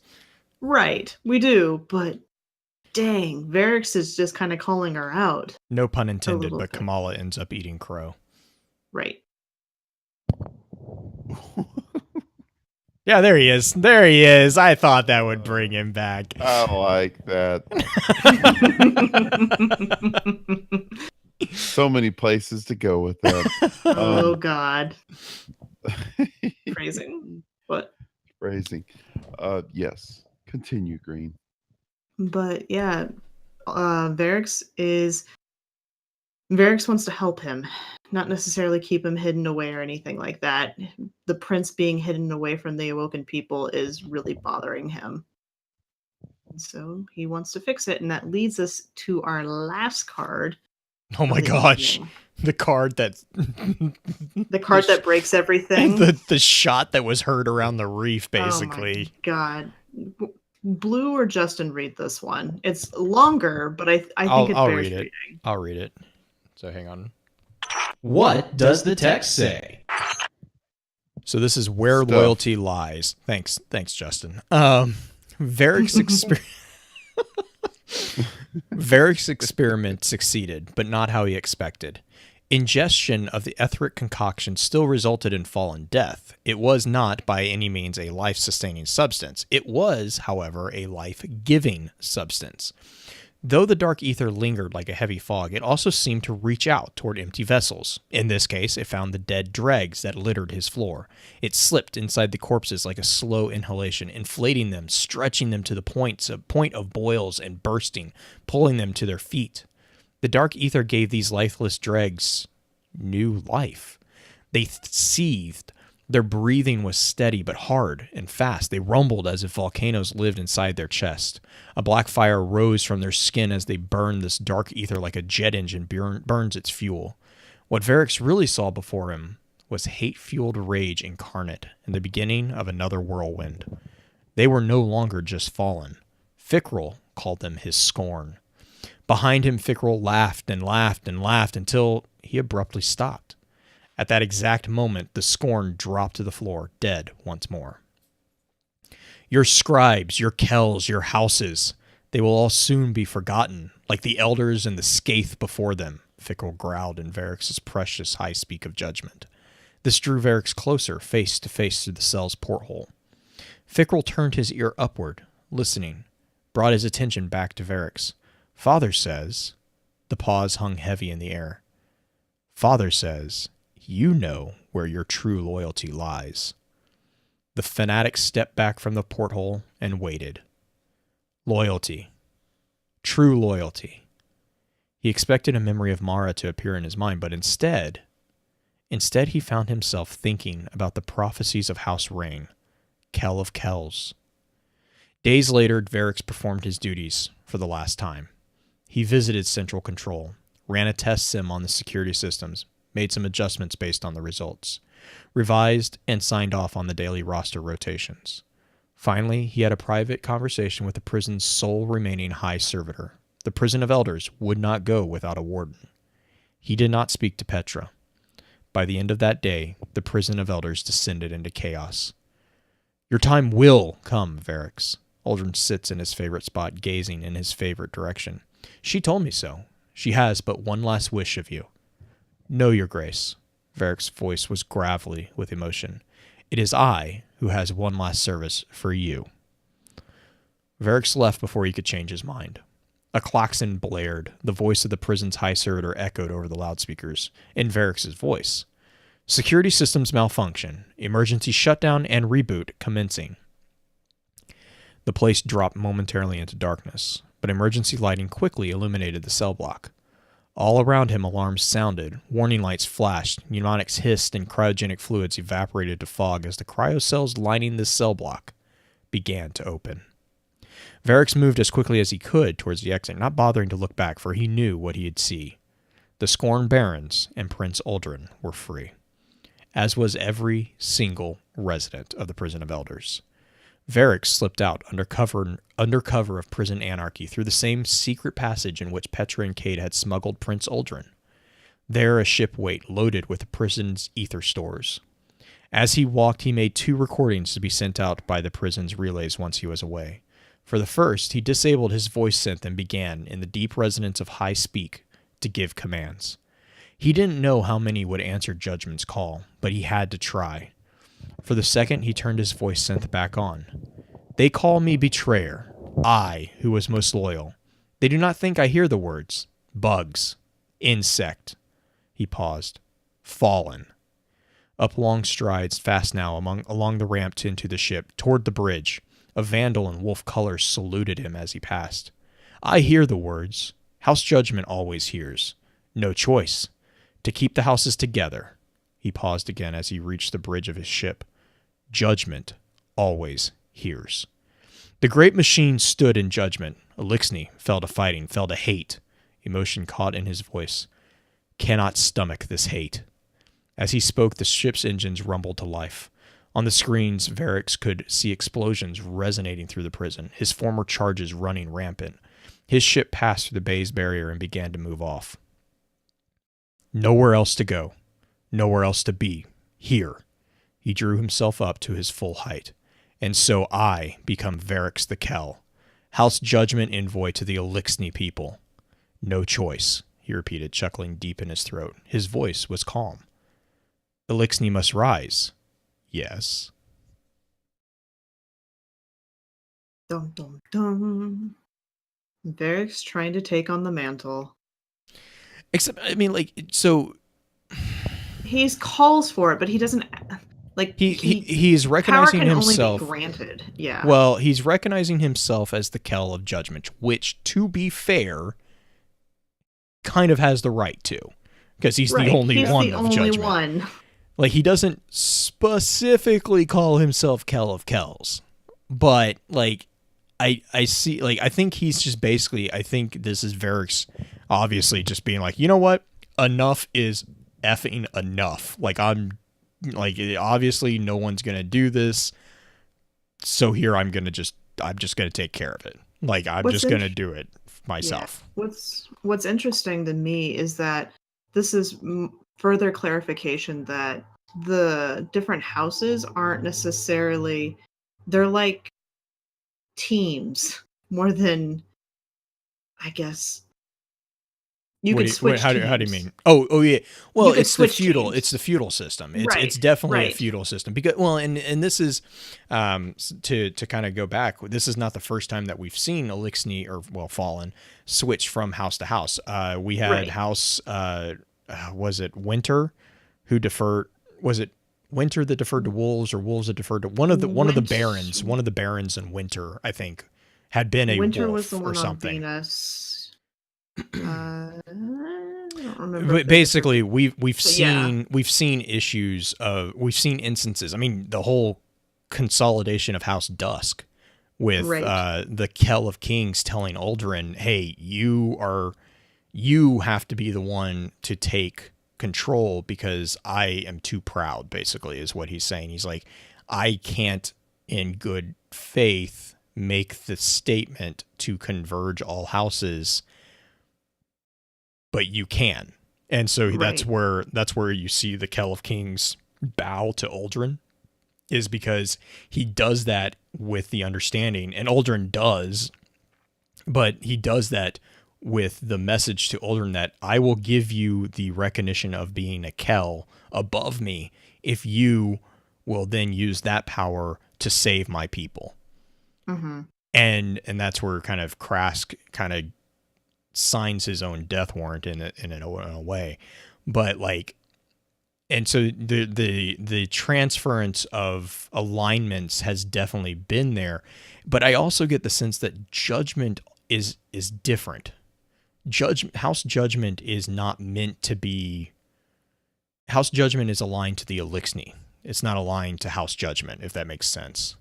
Like, that's kind of the feeling I get with them, is they kind of are, I get the sense that House Judgment kind of serves all houses, but serves none. Like, they're present. Yeah. They're present in all houses, but they serve none, if that makes any sense. They are the judges that are outside of the system. They're outside the political system. Supposedly.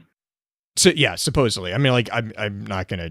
I mean, we don't know enough to get into like a full debate on the politics there, but like Judgment, I get the sense that Judgment, while Judgment might have had the same political structure internally, like they might have still had, whatever internally. Though actually, now that I'm thinking about that, I don't think even they had their own Kell. I'm not. No, I have to go back. I don't and think they did that, because I think I've always were the only house that we knew that didn't have one that was at least this. We know there was never one established as far as Destiny's. Right. And Pins is saying this as well. Like, I always got the feeling that it was very much like the Eastern concept of judges and arbiters. There was a scribe, if you will, within each house from House Judgment, but they were a neutral party. They were there to make sure that the other houses stayed on the up and up. Like they were the neutral party that could call anybody to task without fear of political retribution. When you have a series full of pirates and people who don't listen to each other on a regular basis, you need some sort of mediate. Well, but I mean, to be fair, I think that was the case even during the Golden Age too. I think that's where, like, because this goes back to an earlier card, the Unknown Space. You see a mention of the House of Kings and House Judgment were the ones that brought an end to the Edge Wars. Like, so Judgment has been kind of the thing that Judgment is like the wandering law keeper. You know, like they're above the house politics because by their very nature they keep the law of the Elixni. What bugs me about this card though is the fact that Varix seems to do two contrary things. One or three things. Lets Aldrin go, which in turn lets Fickrell and the rest of the Barons and everybody else in Prison of Elders go. And then he wants to gather the last of the Fallen together, or at least try to gather the Fallen together. Yet he releases the Barons, which are some of the worst at converting the Fallen into other Scorn and causing havoc and splitting up all the different Fallen houses. It's not...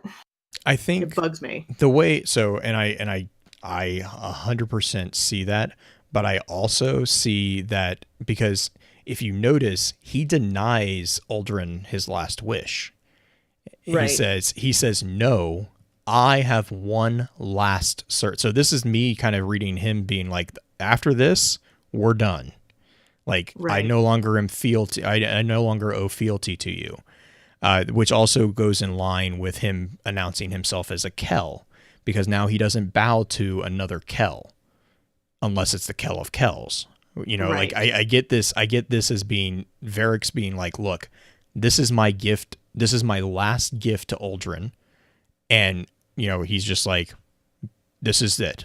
And then like, I also kind of get the feel, and this next part is entirely my head canon, but I also get the sense that like it's like the whole thing of like if we see each other again on the battlefield, it's not like we don't owe each other anything. It's fair game. Like this is me evening the evening the ledger. We don't owe each other anything. And then also, you know, to be fair, you know, there's also Black Flag's bringing this up too. He's maybe also gambling on the Guardians getting involved. You know, yeah, it's just there's so many things that it definitely is a contradiction. It's seen on the surface. It definitely is a contradiction, but I really honestly, I read that piece of it being him kind of, Black Flag, him washing his hands of the situation with Aldrin because he from the start didn't agree with it. Right. And so I think that's kind of he's rectifying what he sees as a wrong against Aldrin. Right. The consequence is obviously that the Barons are also, the Barons are also released. But that's at this point, he's like, you did not, to be fair, his view of Petra is like, you didn't listen. I tried to warn you about these things.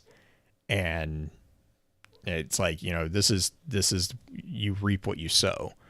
Right. I could see that. It's also interesting because it's almost like he's abandoning his concept of dreg strength. Mm-hmm.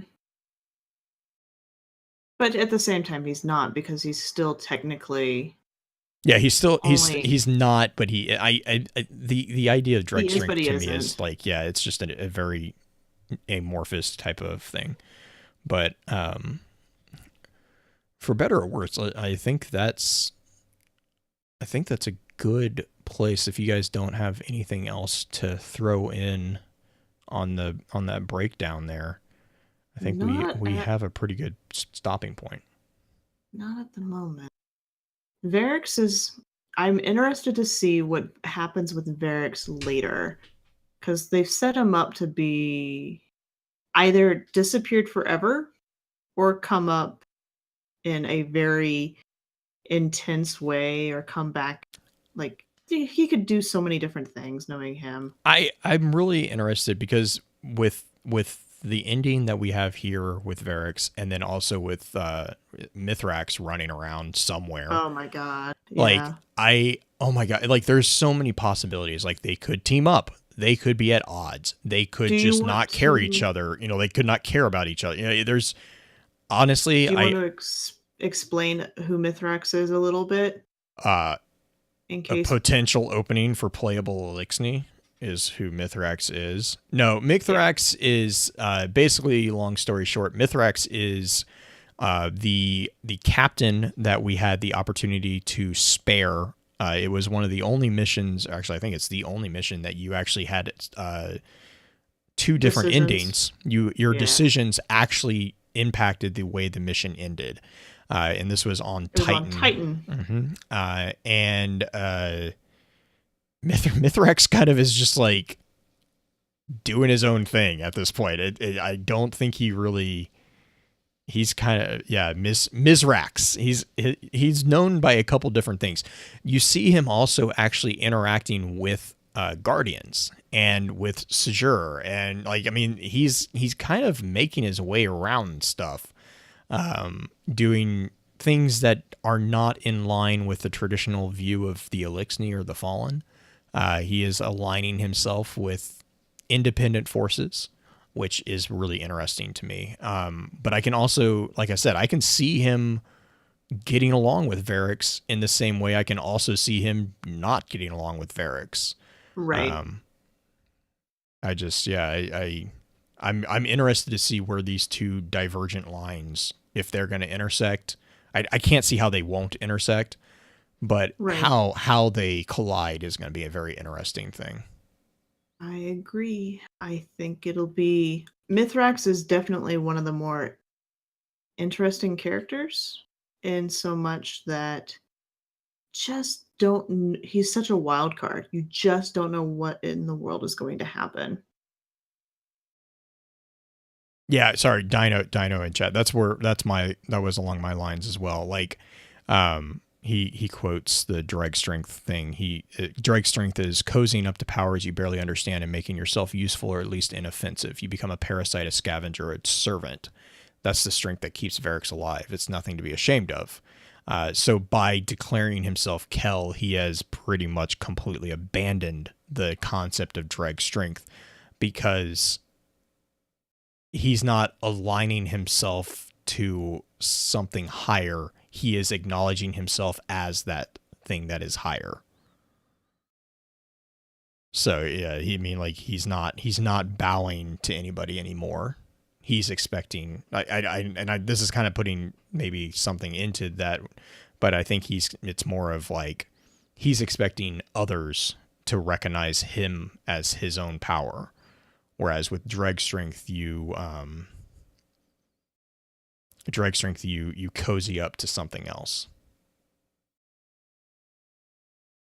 The power to survive through supplication, supplicating yourself to somebody else. But yes. Yay, another book down. Only like 6 more to go, it seems. Yeah. Next week, I'm excited, though. Yeah. I'm super pumped for next week. Justin, are you there? Do you have any shout-outs, Green? I do. My shout-out is actually kind of a slight self-promotion for us. It is the fact that in your RSS feed, you probably have noticed there are some extra things going on, or extra things dropping. Those are the supplements, the audio supplements that a few of us have recorded. Blue's recorded one. I've recorded a few, or I guess Blue, you've recorded 2 of them. I've recorded a few, and we had Infested Potato help us along with the Ghost Stories one. That is available not only in your podcast feed, but also on YouTube. And they were a ton of fun to play or record and get into the minds of some of these different characters, which is also terrifying. Self-promotion. Mara Sinis is next week's topic, and that was the first book I recorded, and it is intense. You want to hear about the history of the Awoken and where they came from? Maricena will give you a lot of that information, and it's amazing. And my shout out is kind of a shameless self-plug of go listen to my audio recording of it, guys. It's amazing. It's fun. Also, like I said at the top of the show, keep an eye on the social media and the Discord servers. We will be putting out information about the giveaways and the other stuff that we're doing for the 3-year anniversary out there. And again, just huge shout out to you guys, the listeners, and those who are in live chat right now, and those on the Discord server, and everyone who just kind of keeps giving us feedback and encouraging us to keep doing what we're doing. Really, it's because of you guys that we are doing this. Because otherwise we would just yeah. But huge shout out to you guys. But yeah, I think that's gonna be it. We'll run through an outro, and then we'll see you guys next week. Yeah. With that, we'll begin to wrap the chat up. Thank you again to those over on Twitch for coming to spend your evening with us. If you'd like to join us for the live streaming of the episodes, please be sure to give us a follow over on twitch.tv/focusfirechat. Links to our episode archives can be found at www.focusfirechat.com. Please be sure to email us at focusfirechat@gmail.com with any comments or questions for our team concerning the podcast, and let us know how we're doing by giving us some feedback and a rating over on iTunes as well. Also, be sure to check out all of our amazing partner podcasts within the Guardian Radio Network over on theguardiansofdestiny.com. So until next time, focus your fire, and may your light shine bright.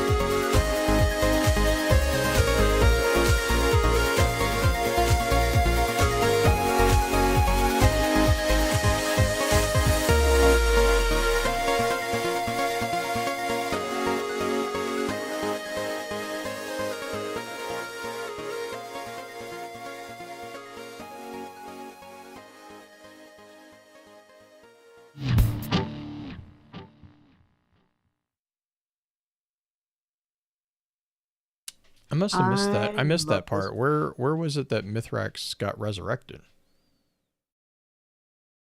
I think that's the reason why everyone thinks he's going to be the kill, because No, but I technically mean, some of us did kill him. where was he resurrected though? I don't remember that happening. It's not in this card. No, it's not. I haven't read anything that he. That's what I'm trying to figure out. I don't know. I am currently doing the strike with the Fanatic right now, which is actually one of my favorite strikes at this point, because it is just a chain of supers over and over and over. And it's so much fun. Should have put on Orpheus Riggs. Of course, I am with 2 blueberries who do not know how to chain supers. Great. That's fine. All the kills for me.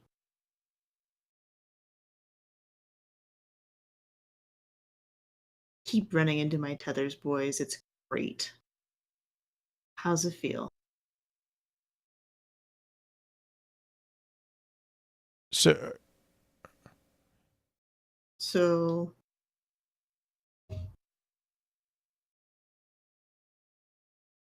I have information. I mean, I didn't read that as him being resurrected. I just read that as Mithrax. I read that as Mithrax having knowledge and information and having a different way of doing things.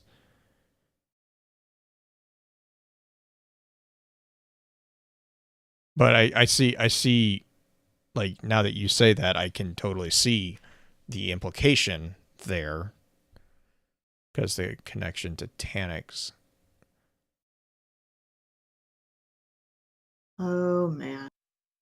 Did you realize how ridiculously butthurt Cade is about Taniks? Well, it makes sense. Well, this guy has the guitar emote. Cade is like a jackass. In this card, for sure.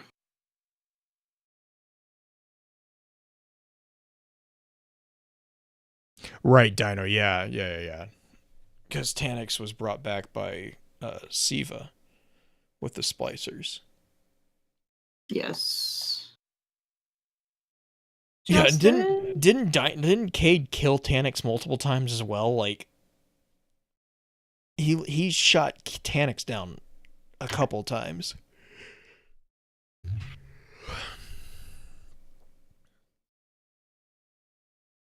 I don't know. I'm just reading all this stuff.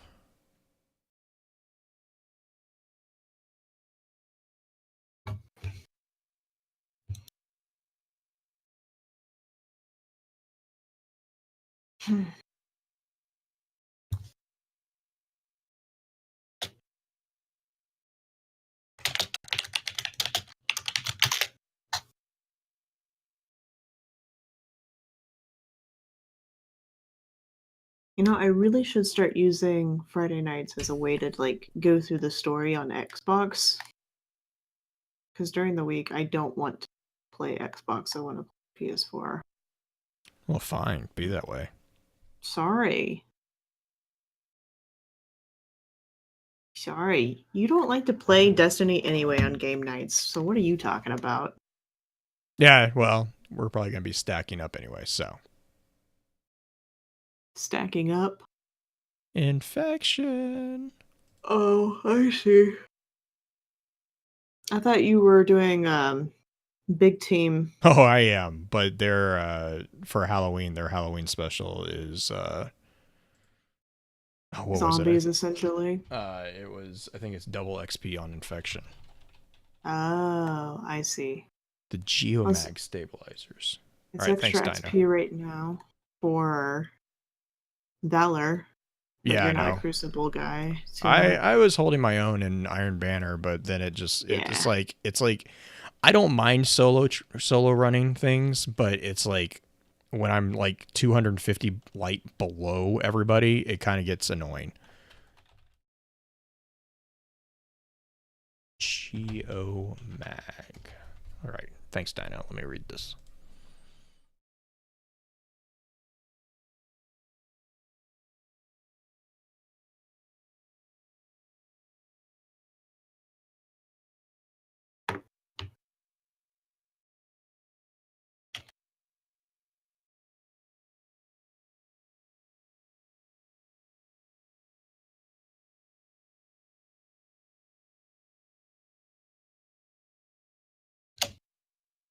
what?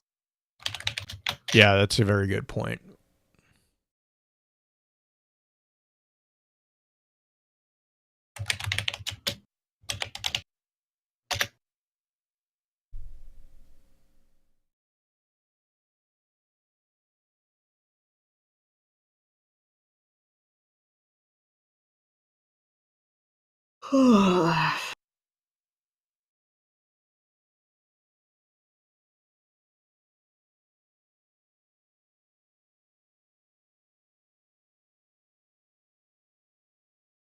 Oh, goodness. Tomorrow, I am going to work through my weeklies. That is what I'm going to do. That is going to happen. Dino, where is it that the hunter was killed by the wizards? I'm just trying to follow. Is there something reasonable?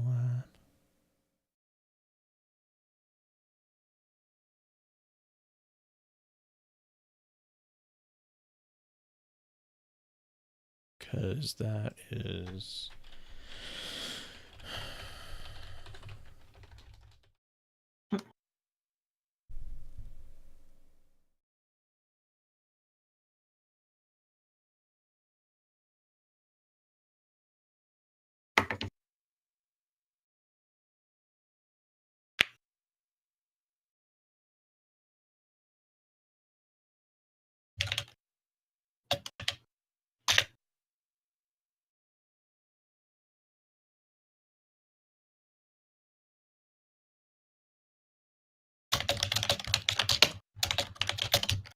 So we have the Queen Breaker, which is the fire team, basically, of the Warlock, the Hunter, and the Fallen.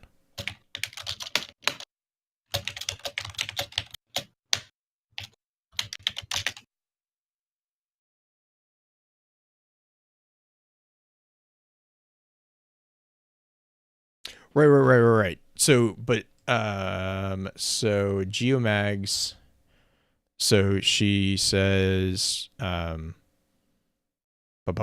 Warlock is basically, so it says she felt the sky inside her coalescing, shimmering. She thought of rain. She thought of the cheek of her unexpected friend, cupped in her hand, cold and wet.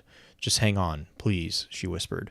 Something resembling a laugh susurrated from behind his many needle-like teeth. Water dripped from his chainmail mask into his open mouth. Her throat tasted like metal. So yeah, that's obviously a fallen.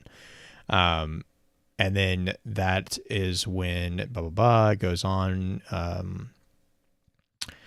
And then the dark clouds grew heavier, and each of her bones thrummed with longing. She braided her hands in preparation, gathered herself inward, upward. She turned to run for the wizards who danced screaming over the corpse of her friend. The static came with her, and yeah.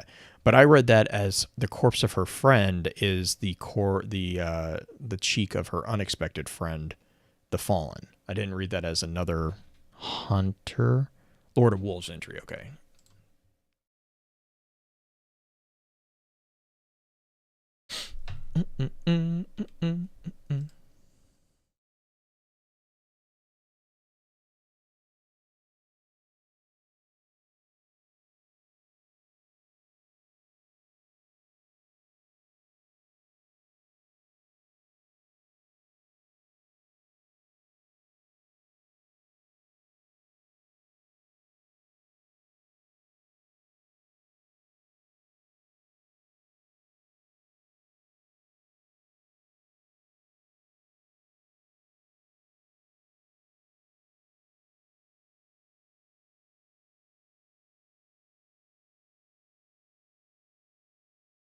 Yeah, because I read the Lord of Wolves, then the Queenbreaker, and then I can see the Geomag as after that. But I'm curious what connects Queenbreaker and Geomag, like within the story process there, because it's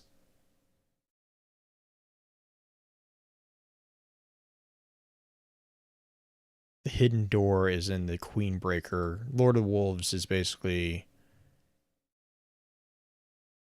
them finding the way to the crypt. So, okay, so I see where you're going. Lord of Wolves is them finding their way to the crypt. Queenbreaker is they're entering the crypt, and then I'm assuming Geomag is possibly after they came out of the crypt. But my curiosity is what happens within the crypt, right?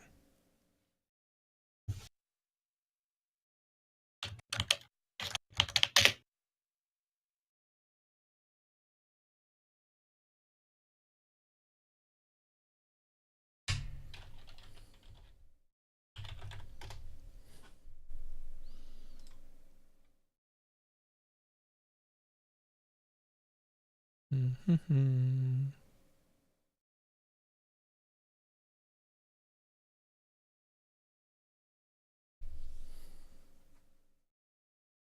Ugh.